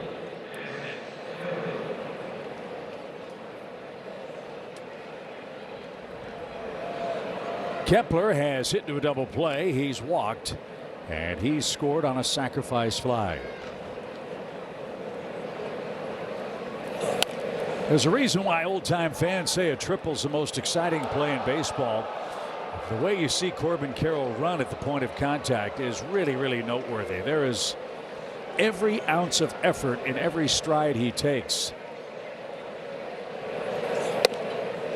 I mean, he was flying out of the batter's box, thinking about 3, and even on that sac fly, he didn't concede anything. He sprinted toward the plate. That's the only way he knows how to play, right? I mean, this guy goes out there, everything that he does, he gives it his all. Kepler to right. Walker's got that one tracked down, and that's the inning. So the degree of difficulty increases for the Cardinals, but they've got 2, 3, and 4 coming up. Down 4-2. With my Well, I hope it's a happy homecoming for Jordan Walker today, partner. He's our BJC Healthcare difference maker. Well, certainly was a warm welcome for Jordan when he stepped to the box after winning the Derby, and then all he does is rifles a double into the gap to score the game's first run and hopefully be able to add to that in this ball game. That was a great ovation. Early ball game, 4:15 start, makeup game. Cardinal fans, though, show up and show Jordan some love. 2 hard hit balls start his day, an RBI double in the first inning, and then a 100-mile-an-hour ground ball to short. This one more softly hit, and he tops that to third for out number 1. Burley's up. He's 2 for 2. Again, hate to beat a dead horse, but that's the story of the game. The missed opportunities for the Cardinals to add on in the first inning against Fott. 2 in, bases loaded, 1 out. And he got out of that. And since, the Cardinals have had 1 base runner to second base in the game. And Burleson quickly is going to be a second out. 2 away as we check in with Jim Hayes. Ivan Herrera had been one of just 10 players in baseball to start every game this season. He got today off. Herrera has been slumping of late, hitting just .210 since June. He told me that he's fine getting a day of rest, but his dry spell isn't fatigue related. He said, I feel good. This isn't about me being tired or anything. It's baseball. He said, you're going to struggle at times. I had a month last year where I was struggling, guys. He said he's been kind of trying to work on some things to get through it, but he said the only way to get through this is to work his way out. That's good advice for anybody. That certainly served Jordan Walker well the last couple of years, and that's the lesson of the game. You're right. You said it earlier too, Brad. This is a roller coaster ride. It is not a linear path for most big league teams over the course of a season. No, you're right. And with a guy like Herrera, he's got a track record already. This guy has proven that he can hit at the highest level. He can sustain it. So you're going to have some ebbs and flows. That's part of the process. But how do you snap out of it? And then how do you go on one of those runs like we've seen him do in the past? Putting in that work, not a problem for him. Lifted to left, and Fott should breeze through the 5th inning. He did. 6 pitches as Arizona extends its lead to 4-2. itch.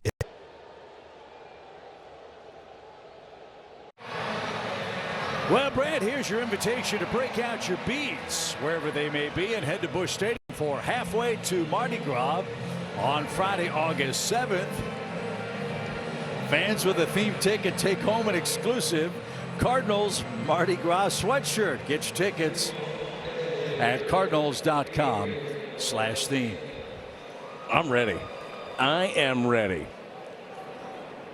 And get those beads out and rock and roll.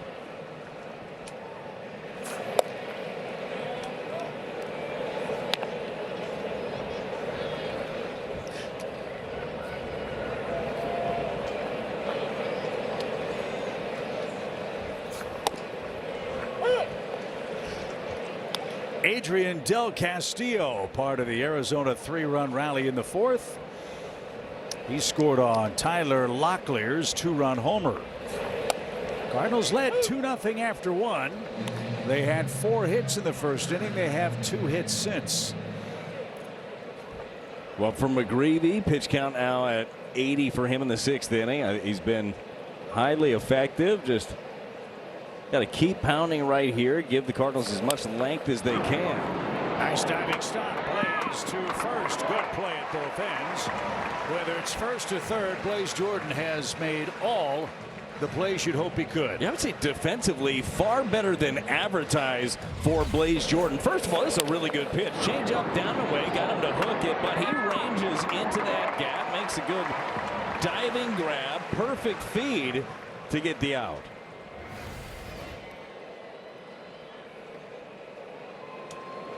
Tim Tawa has a sac fly.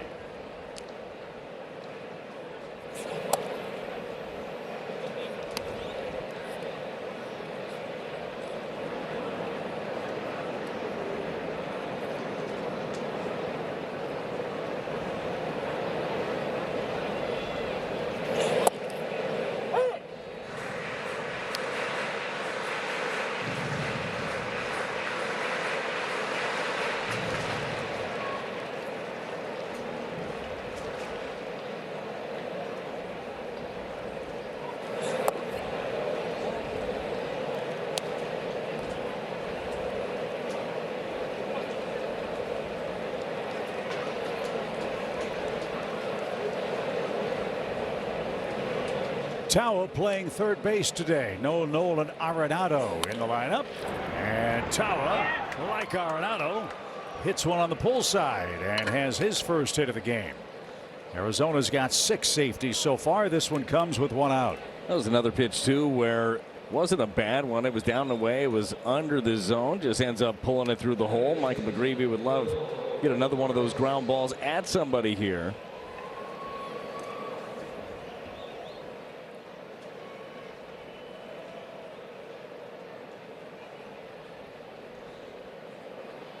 Vargas is 0 for 2. Not anymore. Base hit to right. So Arizona, third time through the order now, has picked up 3 hits against McGreevy starting in the 5th inning. And they've got first and second for Locklear, who's been unretirable to this point. Yeah, Chevy pitch track right here. This one just stays up over the plate. Wanted to get that thing in.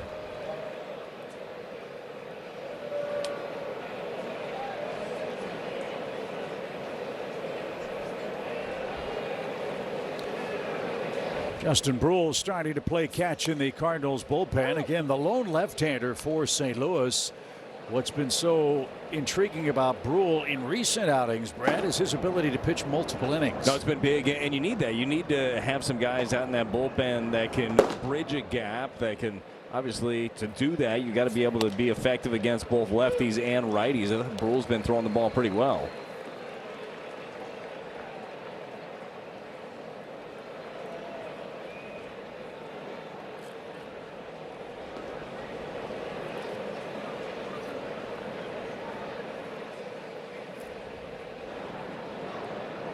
Four runs, 7 hits, no errors for Arizona. Things began with a bang for the Cardinals offense. They scored 2 in the first.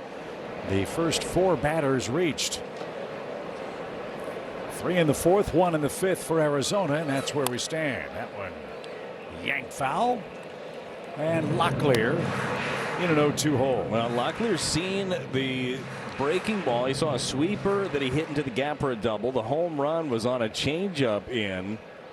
See how McGreevy tries to finish him off here. That was the slower curveball that he ends up fouling off. Remember, Locklear was not in the original lineup today. A few minutes before first pitch, Marte was scratched in this one. They plugged Locklear in, and boy, he's having himself a nice day. Yeah, Marte came down with a sore back after the cross-country flight. He'll be ready to go in Washington tomorrow for Arizona. We will welcome the Reds at the start of a 3-game series. Dustin May and Rhett Lauder kick off the series tomorrow night at 7:15.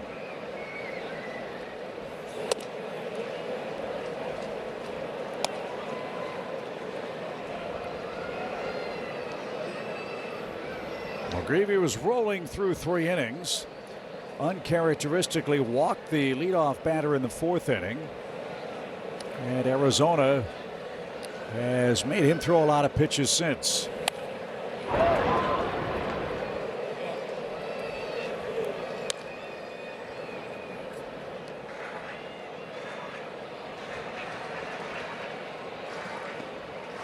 "96 pitches is the most McGreevy has thrown this year. That was in his first start against Tampa Bay way back in March. He could use a double play here. 7th pitch for Locklear, and it's a little number. Mason's got it right at the bag. Steps and fires and turn the double play. What patience for Mason Wynn. The magic man at short keeps it 4-2 in the 6th. This copyrighted telecast is presented by authority of the St. Louis Cardinals and may not be reproduced or retransmitted in any form, and the accounts and descriptions of this game may not be disseminated without the express written consent of the St. Louis Cardinals. Well, Micah McGreevy got a much-needed double play. Mason Wynn is the man that turned it. Now the Cardinals, well, it's getting a little more serious. We're in the 6th inning. It's a 2-run game. Wynn, Fermin, and Church, your scheduled batters against Brandon Pfaadt, who staggered in the 1st inning but looks like a man reborn since. No, he's really done a good job of just being on the edges here as of late. Early, the Cardinals were able to jump on a couple of fastballs, had a couple of infield singles as well, but he's executed since then.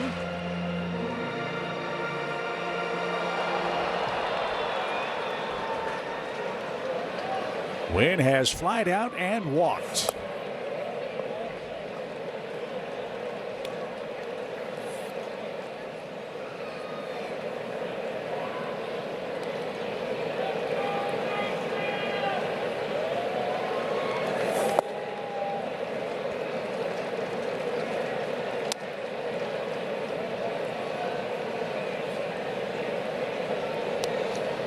Over 32,000 here for a makeup game. That is great to see. That's in for a strike. Joe Strome tells us we've got big crowds scheduled all weekend here at Busch. And back to the mound on a 3-1 count. Mason's retired. That hurts. He is 0 for 2 and 1 man down. Hope you'll join us here at the ballpark Wednesday, July 29th. It's Marvel Superhero Night. Fans with a theme ticket take home an exclusive Cardinals themed Spider-Man bobblehead. Tickets and details at cardinals.com/theme. Not to mention, we've got the Cubs here for the 3rd of 4 games. That's going to be awesome. It's going to be, it's always fun, right? When Cardinals, Cubs play each other, especially in the middle of the summer. Yeah, hit him with that bottle. Take that. Oh, that'll be a great time. That's a cool giveaway right there. Are you a Spider-Man fan? You don't know. We talked about this. You haven't watched a lot of those, the Marvel movies, right? Base hit to left. No, my kids are. Stefan and Chris and Tristan really are into the Marvel stuff. That was marvelous, though, from Jose Fermin. You mentioned it earlier. This is a guy that's ready for the spot, certainly ready to hit a fastball. That's what he did there against Brandon Pfaadt. Nathan Church will dig in. He's 0 for 2.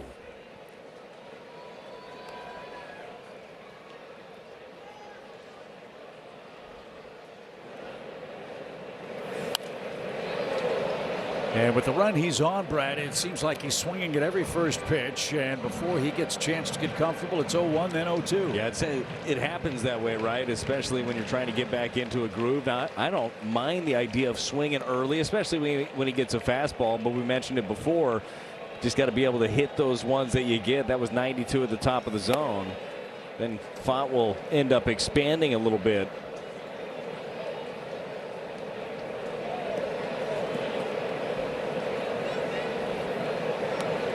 Church represents the tying run. Big crowd wants to explode here and have some hope. It's a 4-2 game. Rolled over right side. That'll be taken by Locklear, who applies the two-handed tag. Vermeer advances to second, and 2 men are out.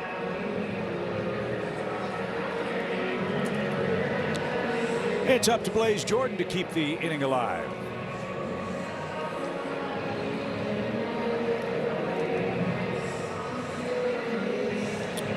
Blaze is 0 for 2. Arizona wants to talk it over Jim Hayes. What do you think of this young man's work so far? I'll tell you, Blaze Jordan is coming off a nice road trip, Chip. You saw it, 5 for 15, 4 RBIs. He told me the All-Star break really helped him reset. He said just going home and watching some video and not immediately having to translate that into a game situation really helped. He's been working on using his legs more and getting the ball in the air more. He said just clearing his mind for a few days helped him get a different perspective, and he's ready to go for the second half. It's important to do that, too, to be able to clear the brain a little bit, to be able to relax not only physically but mentally and then get right back to work. That's something that I don't think we talk about enough. The mental strain of playing in the big leagues, and especially as a young player trying to continually prove yourself, it can certainly be taxing. But this young man has done a really nice job of taking advantage of an opportunity that has been there for him. Hopefully a trend that continues here for the last couple of months. Be nice to pick up a 2-out run here. Cardinals down 4-2.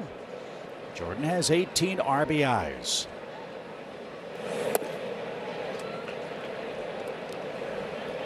Jimmy Crooks would be next.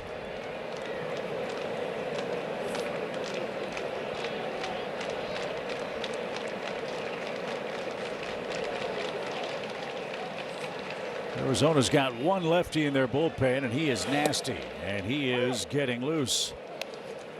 Now that's Brandon Garcia.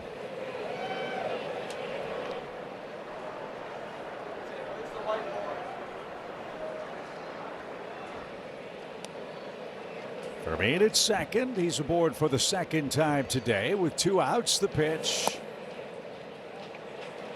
And you figure this would be the last batter for Fott. You've got Crooks, the left-hander. You then have J.J. Weatherholt. Question is, would Ollie think about using Herrera to pinch hit? Got to get there first. And Arizona's going to challenge this pitch. Looked pretty good. Call the ball.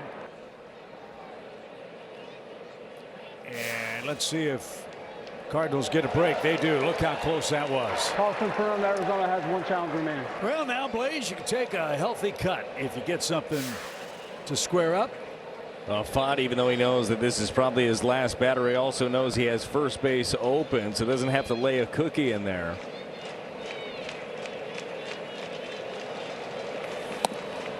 And he doesn't. Cutter down, away, onto the zone. Blaze Jordan looking to jump a fastball.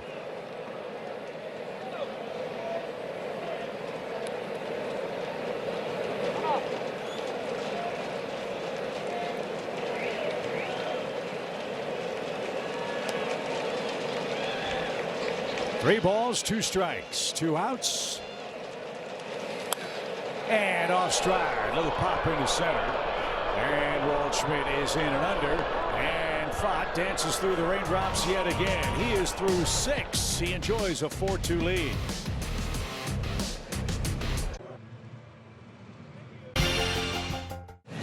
Well, partner, it's been a while since we've seen the Cincinnati Reds. That starts tomorrow. That's your Budweiser. What's on tap? Yeah, going to see Rhett Lauder, Hunter Green, and Andrew Abbott against May Palante and Kyle Leahy. Always great series when the Cardinals are taking on a division foe.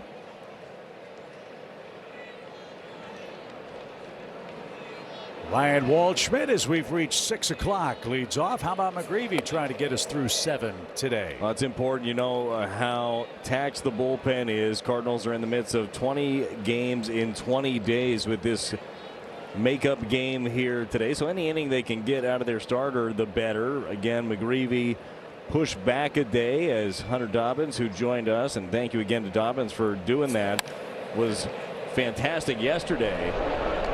Bought a little rest and hopefully bought some more pitches here for McGreevy. Against Waldschmidt. Very quickly back to the top of the order after a quick word from BJC Healthcare.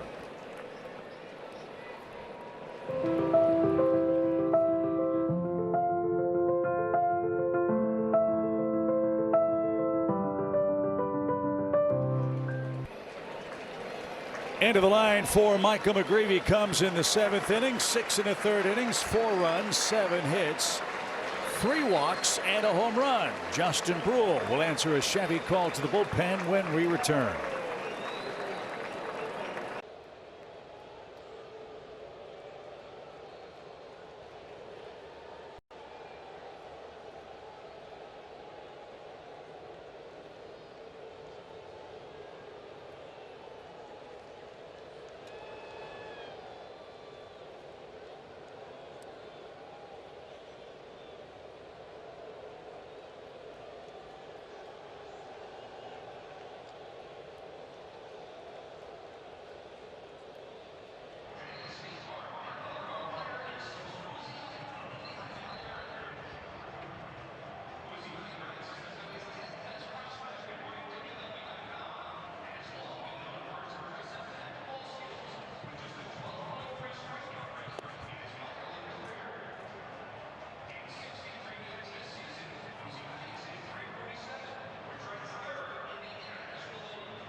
Every home Sunday game starting 2 hours before first pitch. Fans can enjoy games and free frozen treats while supplies last in Ford Plaza. That's presented by our friends at Prairie Farms.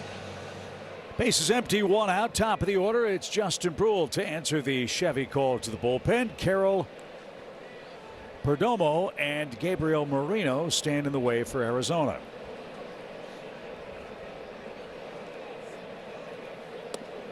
Corbin Carroll, a triple in the 5th inning and a very big insurance run.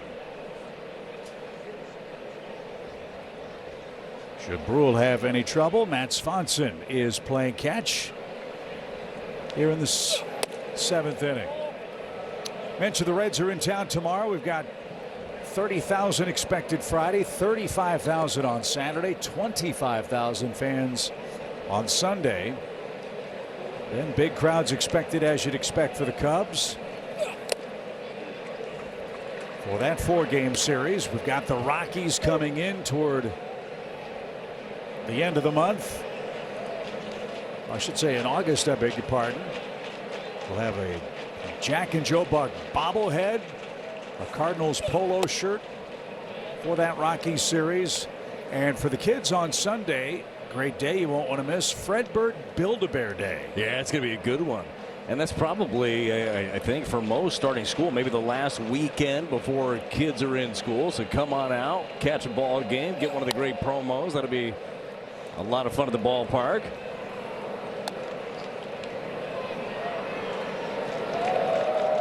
Cardinals have 9 outs left. We are down just 2 runs.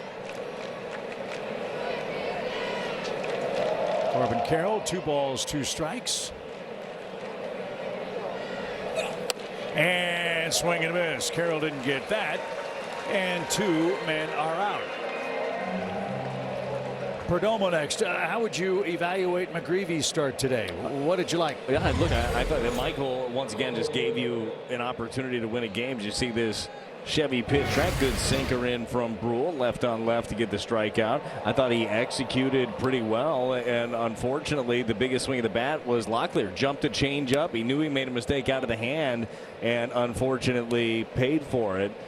The feel maybe a little bit different if the Cardinals were able to cash in a little more offensively early on in some of the opportunities, but I thought that McGreevy again got you deep into a ball game and gave you a chance. In for a strike.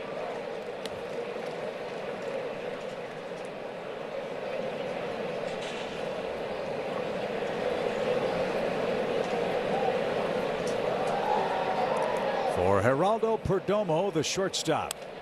And that one skied toward left. That'll hang up forever. Newbar is going to catch that. Good job by Brule to take care of Carroll and Perdomo. Well, you know what we say in times like these. Let's get some runs. 4-2 Arizona in St. Louis. Well, mention this on Friday, August 7th. The Rockies are in town. Fans take home a Joe Jack Buck bobblehead. That's a great collectible. They've got some of their iconic calls programmed into that giveaway as well. Don't want to miss that. Great addition to your baseball collection. Get your tickets at cardinals.com/promotions. And we'd be remiss in mentioning this is Hall of Fame weekend coming up in the major leagues.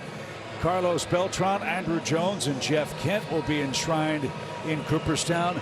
And Joe Buck will earn the Ford Frick Award. I'm sure his speech will be terrific, too. I'm sure it'll be amazing and much deserved, and can't wait to get a chance to see that with Joe Buck getting enshrined in Cooperstown. That'll be a really special event.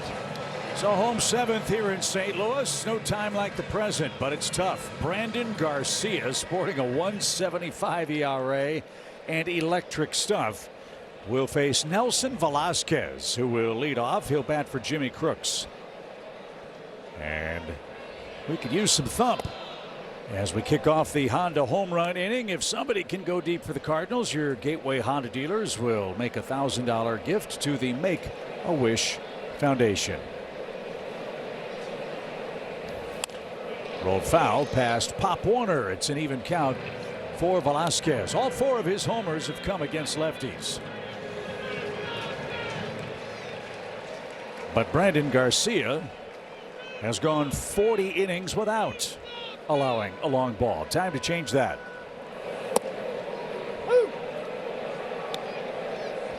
Well, that's going to be tough right there on a righty or a lefty. That thing started off the plate, came back, caught the corner.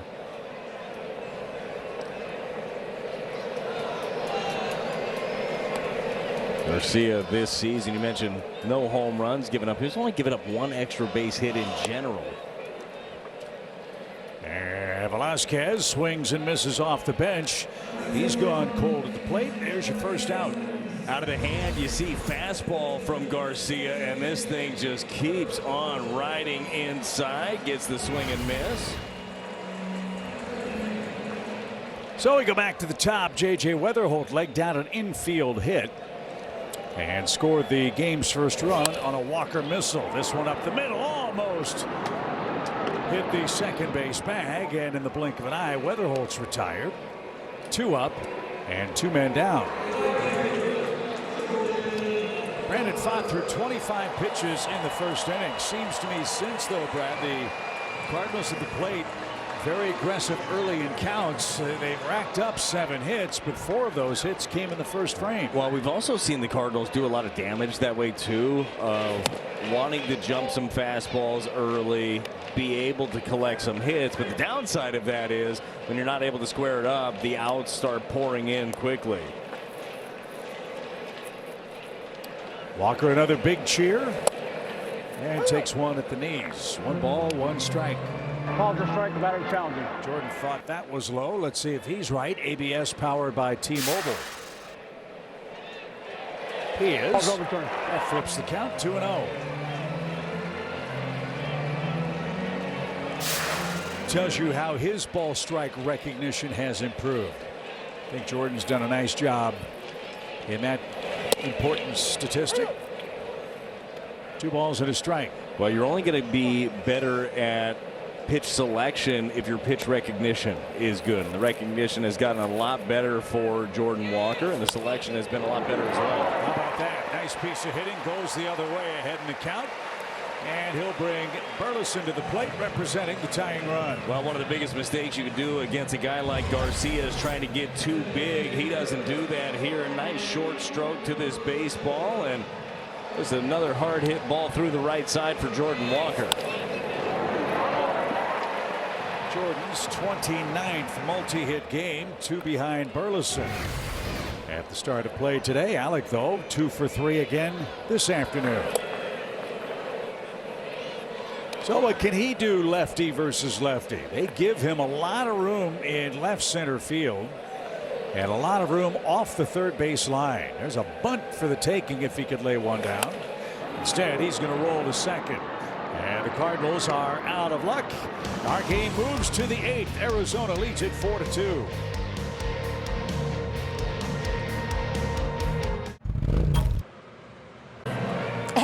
Back 4-2 Diamondbacks over the Cardinals in the top of the 8th. We'll have the postgame show after the final presented by CarShield. Jordan Walker had a nice homecoming after his home run derby victory. Michael McGreevy had an unfortunate 4th inning, but the Cardinals still have time to get to the bullpen of the Arizona Diamondbacks, Chip, and we hope that they can do that for a victory tonight. That would be a great plan, Danny. We're down 2 runs in the 8th inning.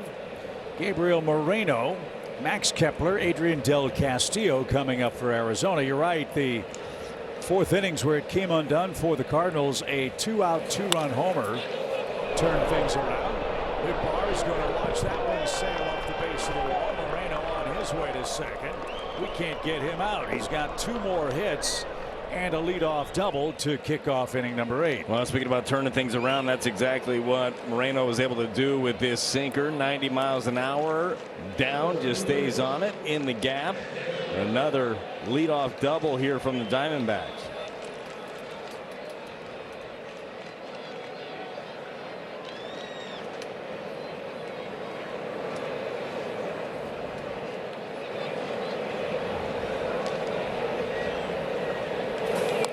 Bunt try, and Kepler fouls it away.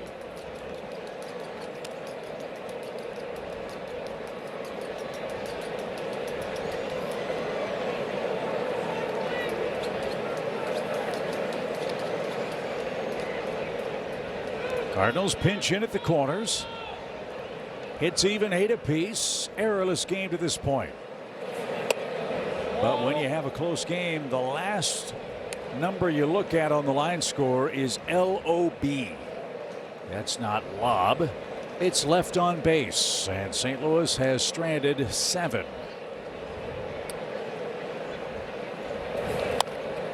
Back to the mound. Look the runner back, and the flip to first in time. Kepler can't advance. Moreno. Del Castillo will try with 1 out. Now Brule pounced on it. Looked the runner back at second. Got his out at first.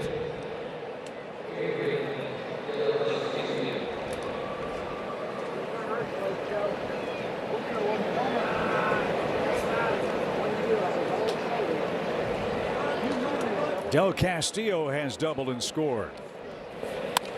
And he's going to single to left. And Moreno's going to get waved around. Newbar can't get a clean handle.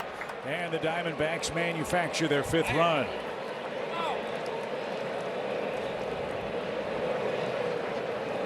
Del Castillo ends up getting a sweeper away off the plate.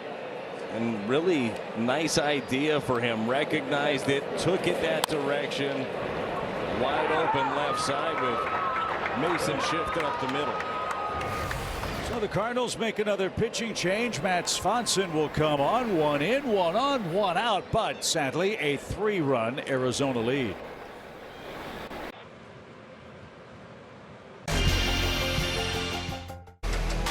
St. Louis Cardinals baseball is presented by Budweiser. This Bud's for you. Who's going to win game 1 of this 1-game series? Well, only the shadow knows. As we join you beneath the Gateway Arch. Great crowd, over 33,000 here, hoping the Cardinals can come back from a 5-2 deficit. Tim Tawa will face Matt Swanson. He's the second answer, a Chevy call to the bullpen. Again, the job, keep it tight, right? Keep this a close ball game. 3 runs, that is not a ton. I know the Cardinals offense has had their struggles as of late. Swanson, a good guy right here to get a ground ball as well. He's got that turbo sinker. Love to roll up another double play.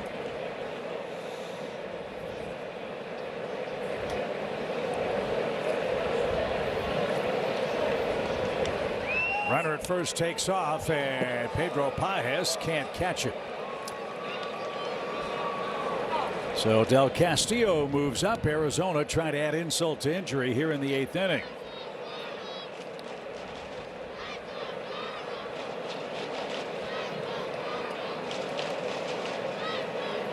Not sure he would have had a chance to get Del Castillo. Had a pretty good jump, but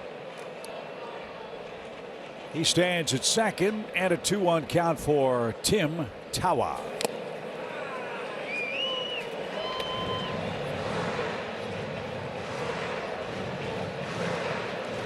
Tommy, our legendary director, with us at Busch Stadium today.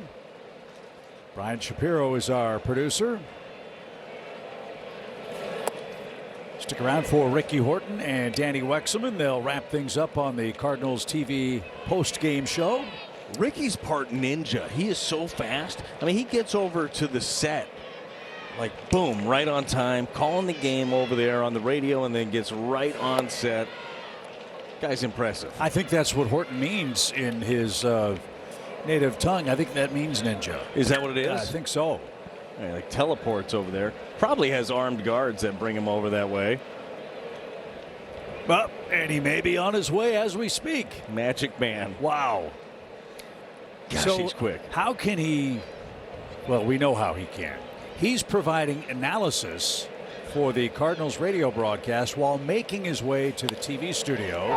As that one over third, it's a base hit. Arizona's got him station to station. And after the walk to Tawa, Vargas laces a single to left, and the bases are loaded. Well, again, outs everywhere. How do you limit the damage? This is something you mentioned, the left on base. Cardinals have had a bunch of them, trying to strand 3 Diamondbacks. Here is Swanson. Catching Arizona at a bad time. They've won 8 of 10. And they've got 5 runs on 10 hits today. No place to put Tyler Locklear, who hit a back-breaking homer. And now a base hit on the first pitch up the middle. That's going to score 1. Church's throw is strong to the plate. So Swanson's come on. He's walked 1. He's given up 2 hits.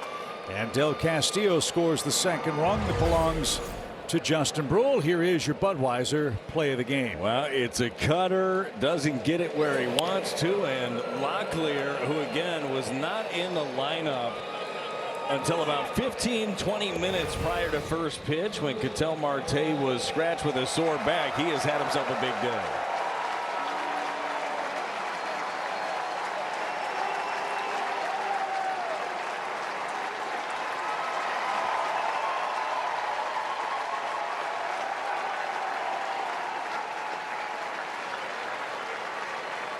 Second big ovation of this game. First for Jordan Walker, and now for Nolan Arenado, who has reached the 2,000 hit plateau as a major league player. Think about that. He had 3 tremendous ovations when Arizona was here last, and coming off the bench in a game that's moving farther and farther out of reach, 33,000 people stand up and say thank you to Arenado one more time. Well, and obviously it's something that Nolan understands, appreciates, loved. You don't think every other player in that Diamondback dugout is looking around and saying, man, that's pretty special, like to be a part of this, because once a Cardinal, always a Cardinal, and this man wore it well. Big game tying homer for Arizona when they overcame a 7-0 deficit off the bat of Nolan Arenado, who's still got a lot in the tank. The desert has refreshed him, I think, and he's playing for a club that, like the Cardinals, is fighting for a playoff spot. And if they get there, his defense alone will make a big difference for a young Arizona pitching staff. Well, that's what he's been wanting, right? Hunting for, is that another chance at October.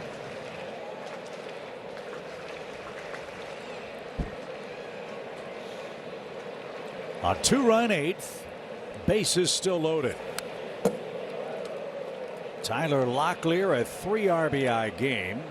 As Brad said, a man that wasn't in the lineup because Ketel Marte was scratched about a half hour before first pitch.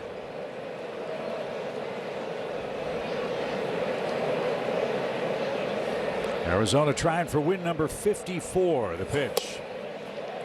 Full count.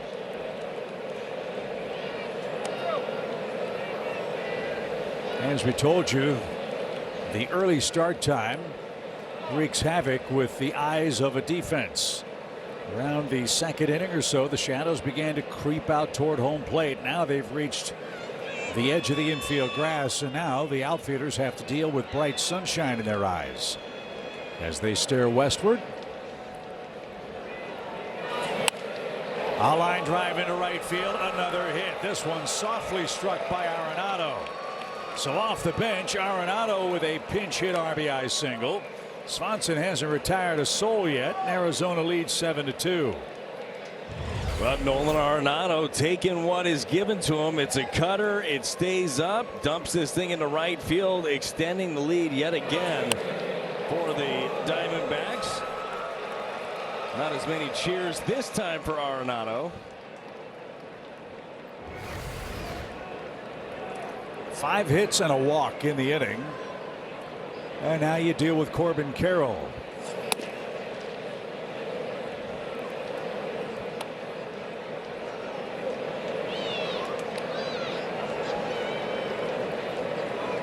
When your offense struggles to score runs, your staff on the pitching side has very little margin for error, and that's the case now for the Cardinals. They've got to find a way to rev up the offense against the Reds.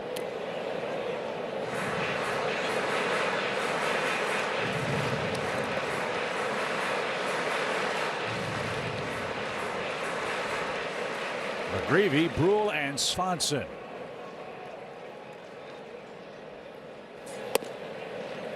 Interesting note from Chris Tuno of the great Cardinals media relations staff. Arenado's last pinch hit RBI was June 7th in this ballpark for the Cardinals against the Dodgers. So his last 2 pinch hits have come in this stadium. One as a home player, one as a visiting player. Wow. Well, he is, you're just mentioning Cooperstown this weekend, Hall of Fame inductions. That man certainly well on his way to be enshrined at some point.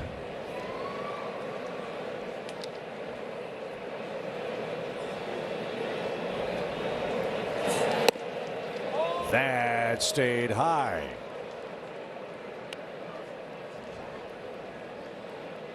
Two balls, 2 strikes.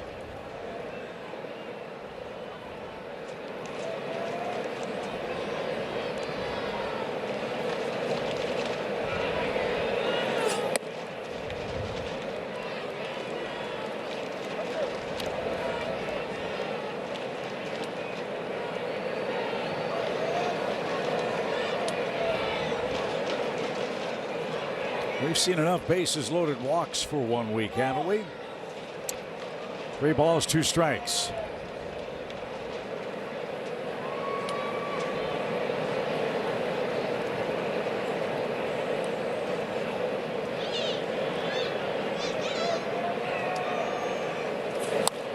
Pop fly and curling out of play.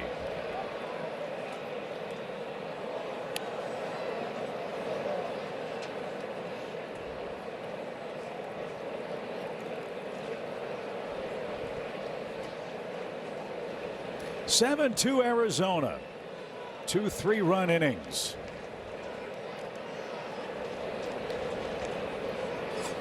Swing and a drive. He was out in front.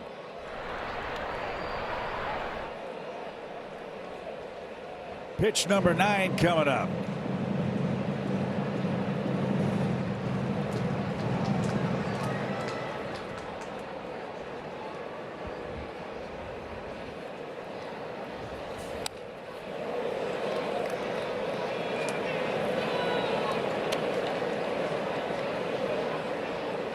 .24 pitches for Matt Swanson, looking to retire his first batter.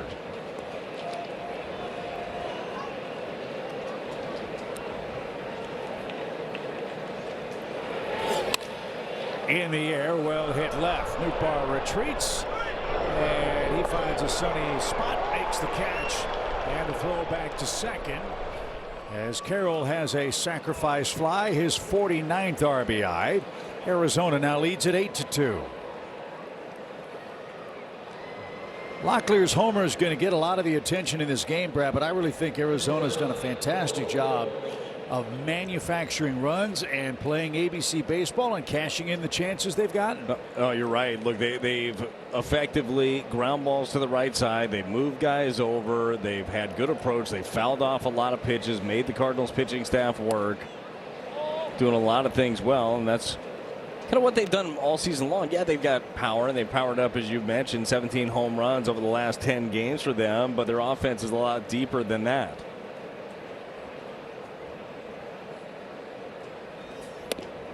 And straightened up Perdomo. 2 walks, 2 flyouts to left for Geraldo.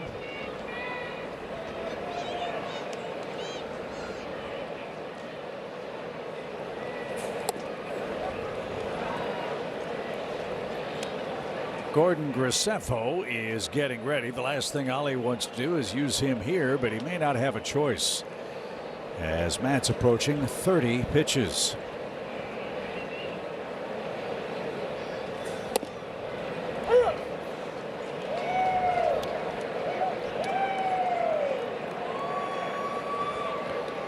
Perdomo's the 9th man to bat in the inning. And as we told you, he's not afraid to take ball 4, and he just did for the 3rd time today.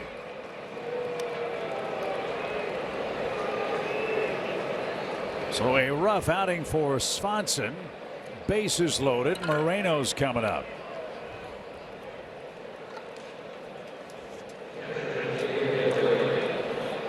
Dusty looking on, hoping his guy figures it out, makes that adjustment. I think one thing that we've seen is Swanson in this inning, a lot of misses just elevated in the zone. A lot of center cut pitches. Moreno started the inning with a double. That was off Justin Brule. One of 12 Arizona hits. And a base hit to right. That's going to score another one. It's 9-2. Moreno's 2 for 2 in the inning.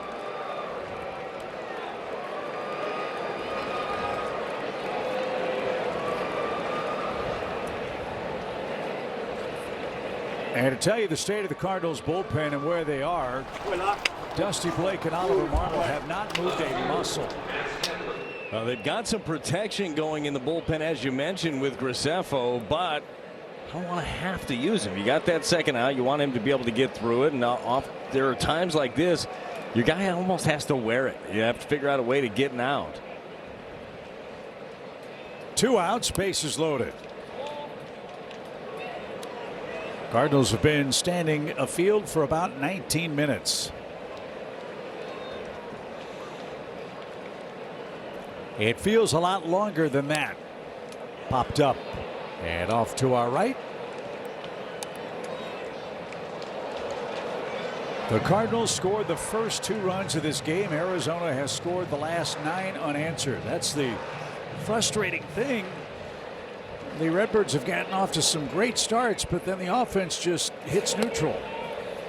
Was it 4 straight games that they've scored runs in only 1 inning? That's tough to maintain. No, it is. It is for sure. And obviously, it's a work in progress when it comes to the offense. You are going to have the highs and the lows throughout the season, but trying to figure out your best way to put together a good approach inning to inning, make the adjustments as the pitcher makes adjustments, because I think that we saw Brandon Pfaadt make some good ones, start executing some pitches.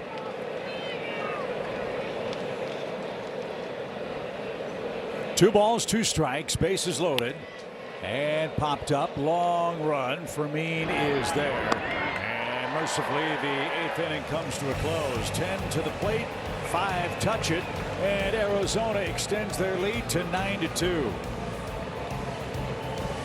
All right, Tim. Brandon Pfaadt went 7 strong innings for Arizona. He'll give way to Taylor Clark. He's the first and only, the second Diamondback pitcher, I should say, to make a Chevy call to the bullpen. Yeah, Taylor Clark putting together a really nice season out of the pen for the Diamondbacks. This is a guy that leans heavily on his secondary stuff. Well, his primary stuff, you see Arenado checks in over at third base, but slider, changeup, are the two pitches that Clark likes to use the most. So Fott, Garcia, now Clark. Here in our makeup game. Here's Bet365 betting odds update. Nootbaar looking for a 2-hit affair. He had a terrific approach and result in the first inning for an RBI single. To center. Tim Tawa just moved out there, misjudged that one as it carries to within a step of the warning track.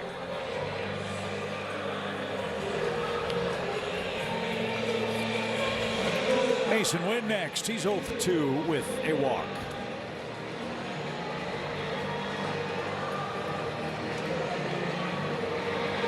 Those birds won't quit. You think those kids are giving up? That kid in the middle, it's his first game. You know how I know? I can just tell. The look in his eyes, he's so excited. Ready to rock, ready to see a Cardinal comeback. Certainly going to rock that hat all night.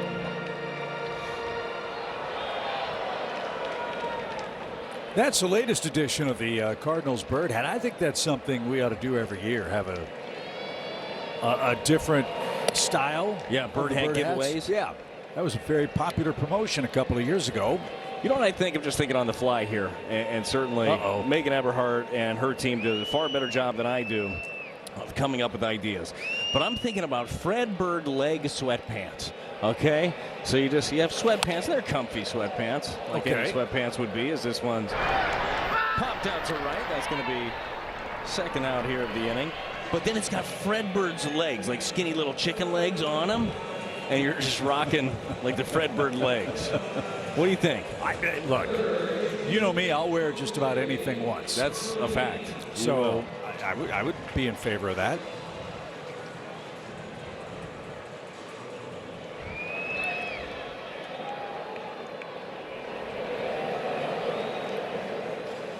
Two outs for Fermin, and he swings at the first pitch. It's been that kind of day for the Cardinals, who trail 9-2. We head to the ninth.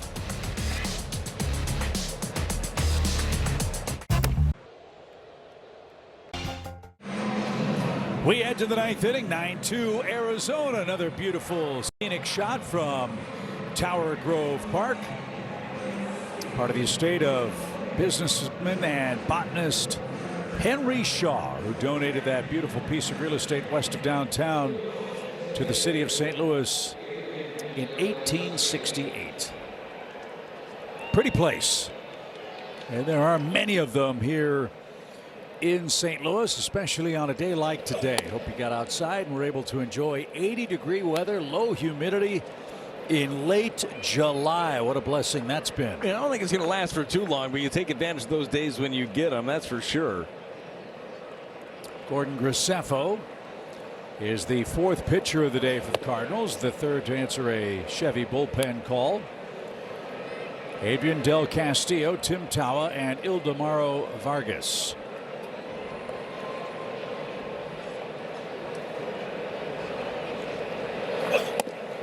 Sure, Arizona was extra motivated to come to town.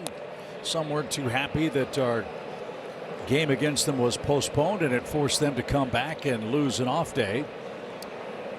So if you have to make an extra stop on a road trip, you might as well win the game, and they have done that with an explosive offense. And Brandon Pfaadt, Brad, who looks like a different man since he went to AAA. They fixed his arsenal, and he's come back and is riding a 4-game win streak with a chance to make it 5 in a row today. Yeah, look, he came back, and nobody wants to get sent down to AAA, right? But he's had the right attitude. Went down, worked on what they wanted him to. I thought he used his fastball very well here. Torey Lovullo got to be happy with what he's seen from his young starter.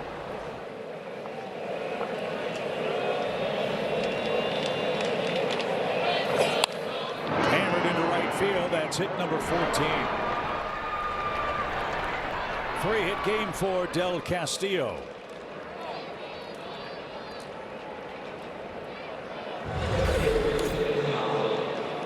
Graceffo fell behind 3-0, came back to 3-2, located a good sinker, then a changeup. This time, though, 3-2 slider over the drive into right field. And for a ground ball here, 2 for the price of 1.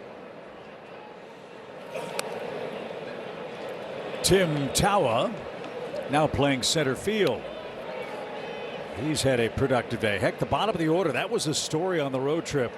How the 6 through 9 hitters really punished the Cardinals pitching staff. The last 4 hitters on Torey Lovullo's lineup card have reached base 8 times in this game. They've scored 4 times. 7 hits and a walk. And as we know, when the bottom of the batting order feeds the big boys at the top, you have a pretty good chance to score a lot of runs, and Arizona has done and is doing that over their last 11 games.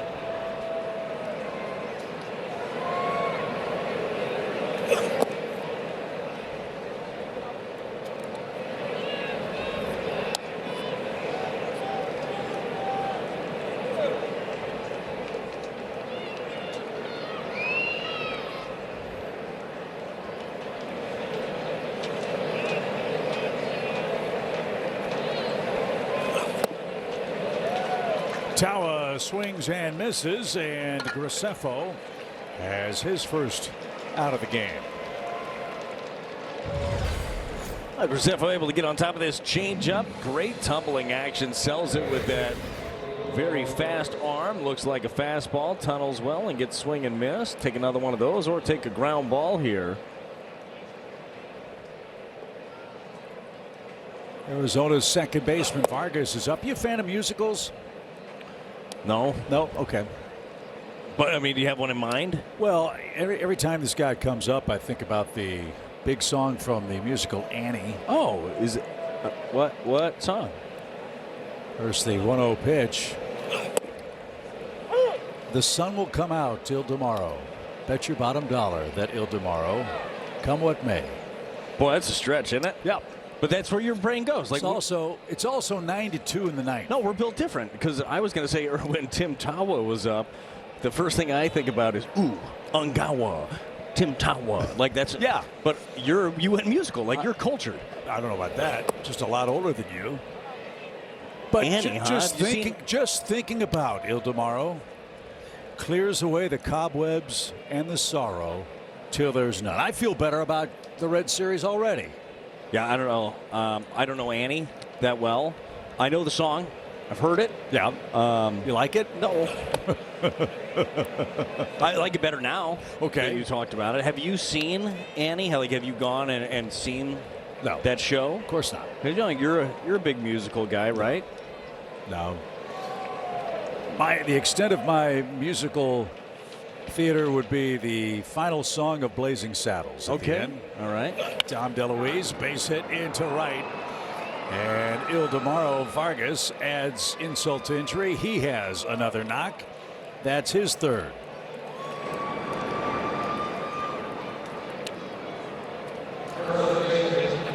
I got to get more cultured, though. I got to see some more of these shows. That's what I need to do. You know, we were playing a lot closer games until Tom Meade came back. Notice yeah, it's definitely not. Notice the coincidence? Not my fault. I know that. Tyler Locklear.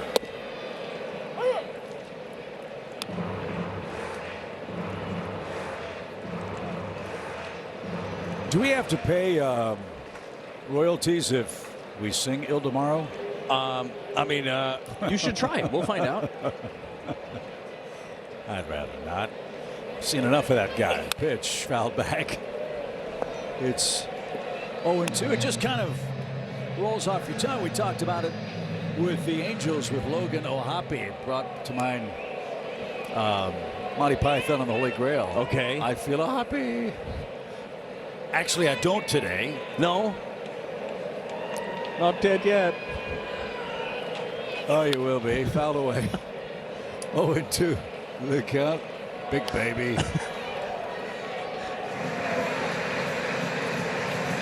I think you started our broadcast in a really good way, Brad. I mean this in all seriousness. There are going to be, and we're expected to be, times like these during the course of this season for the Cardinals. The fact that there haven't been many, I think, is very encouraging. But this is all part of the natural course of things when you are if not rebuilding, retooling, whatever term you want to use, going with very young players where you are going to have inconsistency of performance and maybe a little more consistency on the wrong side of the ledger than you'd like as a result. And what matters is how you come out of it, how your players respond, what they learn from it, and what adjustments they end up making along the way. Like, it doesn't make it any easier to go through any of the struggles. Ollie wants to win every single game, and he's going to manage to win every single game. These players want to win every single game. They want to win every at-bat. They want to win every pitch. But at the end of the day, it's not going to happen, right? Like, so what do you learn from the experiences along the way? That's what's going to build the nucleus of this organization for the future. 1 ball, 2 strikes with 1 out. Cardinals are very excited about their draft class. And look, grain of salt, everyone is. But the noticeable thing about who the Cardinals drafted, power pitching, young high school players that have tremendous upside. And that with some pieces that quite frankly could bring you a pretty sizable return in less than 2 weeks. Also has you thinking about a promising future. Well, we've seen it. We saw it in the last year. Heimblum has come in and traded off a bunch of pieces, has stacked up the minor leagues even more. The Cardinals have drafted very well. Randy Flores and company, they've developed very well. They've poured into a lot of that. I mean, a lot more personnel when it comes to player development. Everything these guys need to get better and better, the organization has supplied. And it's worth repeating, too, that after our visit to Anaheim, it was great seeing John Mozeliak. Yes. We'd be remiss if we didn't thank him for his 20 years of great service with the Cardinals and many of the foundational pieces that are here. In fairness to Mo and his group, well, he was in charge of these players being here in the first place, too. Well, there was a whole lot of winning going on with John Mozeliak, like anything else, right? Every once in a while, there is a time for a new voice and a new direction. And certainly that's the case with him with the Angels organization. I think he's going to do fantastic things over there. I'll tell you what, one thing Mo inherited were 3 terrific starters, and we saw them in that series at Angel Stadium. Where do we get a Walbert Urania? That was the text I sent you during that ball game. That guy's pretty impressive. Pop fly back off to our right and just out of reach. Benji Molina almost had that one in true catcher style, too. Oh. Kid threw the souvenir back, but hey, everybody says, wait a minute, young man, you got to hang on to that. So you get a baseball, you want to throw it. That's what kids do. I like that. There we go. There we go. All right. Oh, no, Dad, you taught me how to do this. Here we go. No, I'm going to stand up. Boom. Oh, Mom even, dude, if Mom didn't deflect that, that was going down to the green seats. I mean, that's a good arm. Arenado with a base hit to left. Streaking around is now Castillo, and the Arizona Diamondbacks are not taking their foot off the accelerator. It's 10-2. No mas. Arenado off the bench is 2 for 2 with 2 RBIs.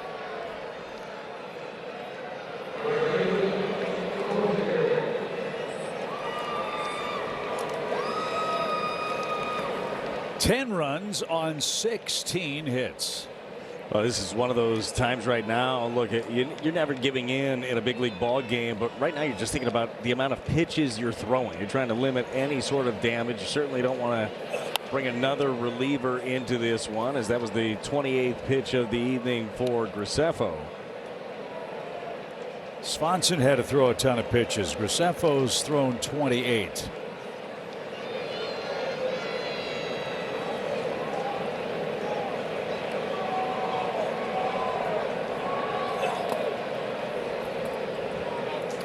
One ball, 1 strike.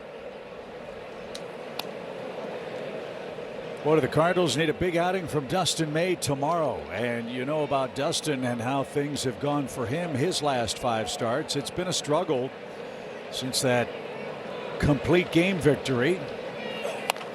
This one towards second, and the flip to second will at long last send us to the bottom of the 9th inning. Arizona 10, Cardinals 2. We've got 3 outs left.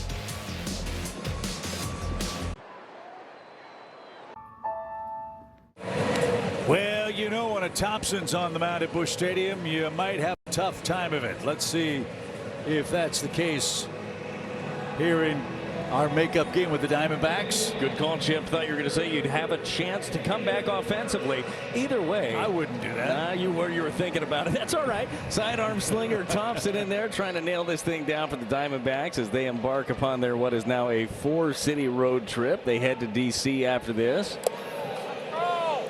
As we watch the Cardinals continue to reconfigure the franchise at all levels, how valuable is a guy like this, not just with his stuff, but that arm angle that you were just talking about? How important will that be to find guys that can do that? I love it. Like, personally, when you're building a bullpen, different looks are really important. Now, the thing that you have to have, you used to see more of this as this one sneaks through the right side. Churchy gets himself on the board and gets a knock here to start things off in the 9th inning for the Cardinals. Now, the biggest key is you don't have one guy matchups anymore, so you got to be able to get righties and lefties out. But as many looks as you can have out of a bullpen, I think it's really important. Church with a leadoff single in the 9th. Blaze Jordan's next. And is 0 for 3. Got the start at first base today. Burley, the Cardinals' designated hitter. Off day for Ivan Herrera. Hoping he'll be back in the lineup in some capacity for the Reds tomorrow. Cardinals are 4-1, if memory serves, against Cincinnati. We swept them here earlier this season. That was when Cincinnati's bullpen was having an awful time protecting leads. We'll see Rhett Lauder, Hunter Green, and Andrew Abbott. We have not yet seen Chase Burns, and the way he's going, that's a good thing. Little pop. That's going to hang up for a while. Perdomo's there for the chest high catch. And the Cardinals have 2 outs left. Pedro Paez is going to come on. Pedro came on in the 8th inning.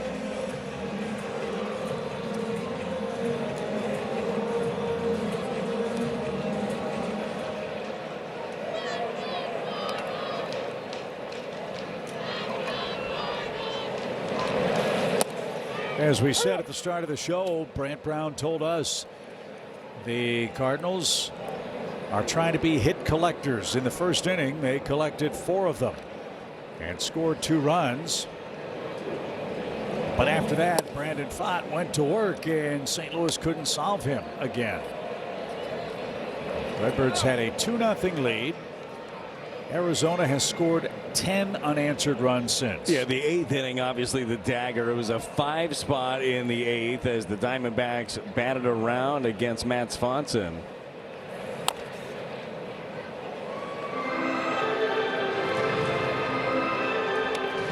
Last 4 games, the Cardinals have scored a grand total of 6 runs. 6.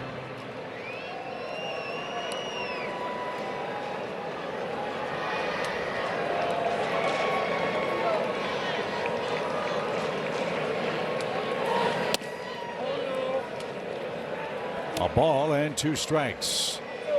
Braves beat the Padres 6-5 today. San Diego will be an intriguing team at the deadline. Will they sell? Rumor has it Mason Miller might be on the block. Toronto beat Tampa Bay 3-1. The Rays neck and neck with the Yankees in the East. Boston, as you know, had their long winning streak snapped. In fairness to them, that comes with an asterisk. It was in a doubleheader, which is tough to sweep.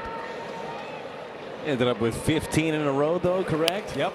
Popped up. That one right behind the plate. One catcher to another. And Moreno squeezes that. And the Redbirds have 1 batter left. Twins beat the Guardians again 3-1. Derek Shelton's team, I think, an interesting one. They've got some real commodities that teams would look for, but Minnesota in the thick of things, as is just about everybody, quite frankly, in the American League this year. Well, that's really the most interesting thing is what do teams believe that they are? What do they think they can be? Because I think a lot of times, too, even when you look at the wild card standings, I think one of the biggest jobs of a front office is to take a realistic look at their team and be like, okay, if we got in do we have the firepower? Like, could we make a run at it? Do we have the pitching? Do we have the bats? Like, could we make a legit run? And I understand that once you get into the postseason, anything can happen. It's cliche, but it is very, very true. But that's one of the toughest jobs, I believe, as a front office, is to make that evaluation as to what you believe that team is going to be, and then, you know, what risks are there for going for it. Are you willing to sacrifice some of your future pieces? And that's hard for fans, too, because every fan wants their team to go for it, get in the playoffs and win. If only it were that easy. You have to take a, as you said, steely-eyed look at it and be very pragmatic, not just for this year, but the years to come. I've never said pragmatic. Well, you just did, and said it well. 2 balls, 2 strikes. That felt good. I'm going to use that tomorrow in the game. And we bring that up because the trade deadline's about 10 days away. And every baseball front office man is racking up heavy cell phone bills. That one the other way for Weatherholt. Good piece of hitting. He's got bookend singles. It's another multi-hit game for JJ. And the Cardinals keep their faint hopes alive here in the 9th. Brian Torres will grab a bat. Jordan Walker will get off his feet after another multi-hit game. And Brian Torres is going to stand in.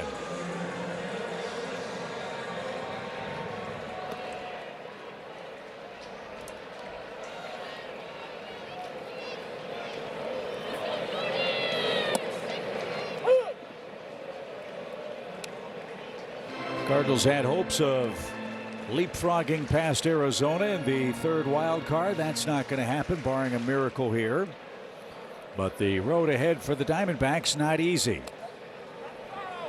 At DC, at Pittsburgh, and at Cleveland. Yeah, that is not easy. Those clubs are the offensive firepower of the Nationals. Impressive what that young team is able to do. And Pittsburgh, too. I think their offense has been overlooked because they have such great power pitching. They're scoring a ton of runs right now. They've been really good, and those arms are no joke. Seems like everybody they tried out of the bullpen right now in Pittsburgh is throwing 100 with nasty secondary stuff.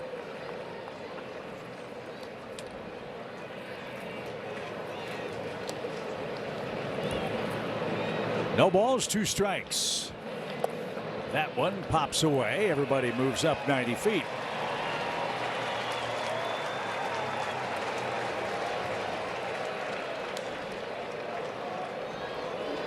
That scored a wild pitch.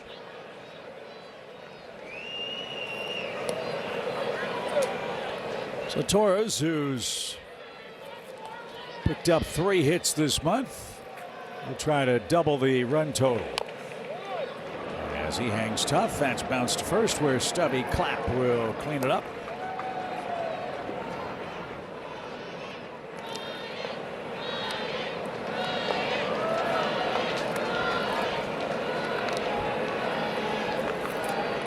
Thompson's had to throw 20 pitches with an 8-run lead.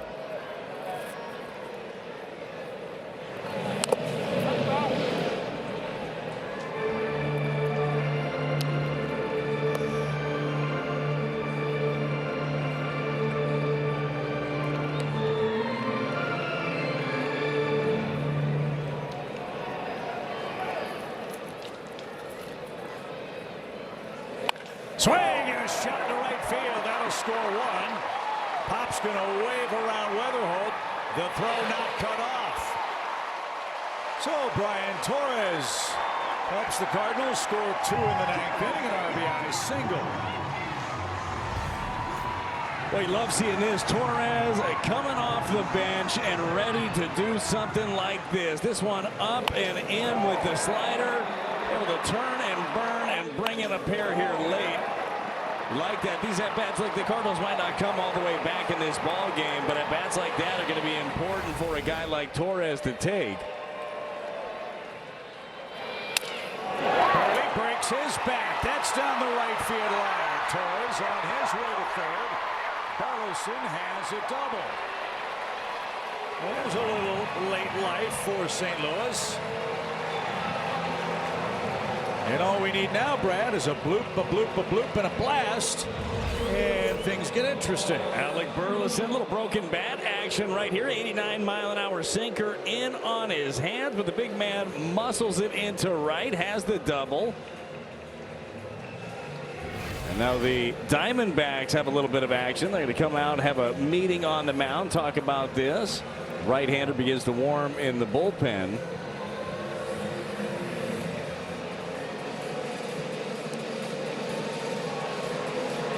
Paul Sewald. Boy, I hope he got his rest. He gets up in the bullpen with a 6-run lead and 2 on, 2 out. Sewald was the one that was outspoken about this ball game not getting pushed up last time when there was some weather in the forecast. Now, as we all remember, there was a lot of weather all day in the forecast. Either way, they had to come back for this one in a game where it felt like Paul Sewald wasn't going to be able to sniff it. He's getting warm out there with 2 outs in the 9th. Yeah, Paul's a really good pitcher. I don't remember seeing the AMS meteorological certificate next to his stats when they bring him into the game. As Nootbaar takes a strike.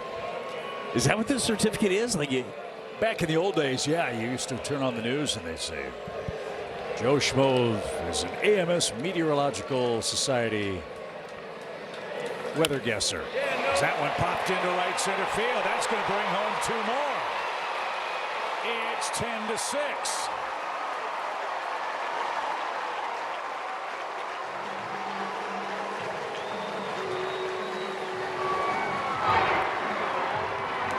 Another one where Thompson was trying to go in, was trying to tie up a left-hander, and Newt muscles up, dumps it into center, and brings in another 2.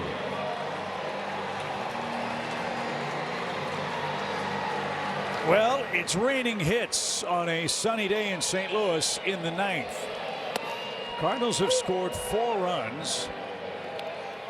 Calls a strike, the batter And challenging. they've done all of this with 2 outs. ABS challenge. It is a strike. Calls confirmed. St. Louis has 1 challenge remaining. Mason Wynn 0 for 3, trying to keep the game alive.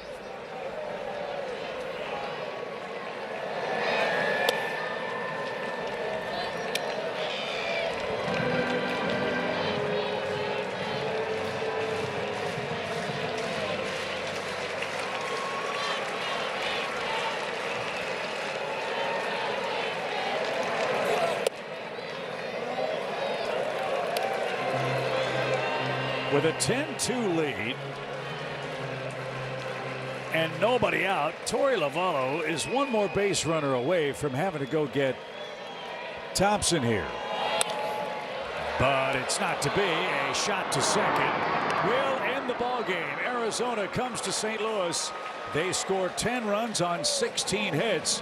The Cardinals, Brad, with a late rally, but not enough offense in between to avoid falling by 4 at home. Well, hopefully a little momentum, a little confidence offensively for the Cardinals. They needed that little push. Unfortunately, a big 5-run 8th inning. The big difference in this ball game. But Dustin May going at it tomorrow against Rhett Lauder and the Reds. Time to get back in the win column. Yeah, let's get some rest and get set for a big weekend with Cincinnati and a 4-game set with the Cubs coming up beginning Monday. That'll be our next telecast tomorrow. Join us for Cardinals Live pregame show at 6:30. Danny Wexman and Ricky Horton will wrap things up from Busch Stadium today, and Brad and I will see you for the Redlegs here tomorrow night. We thank you for joining us on Cardinals TV.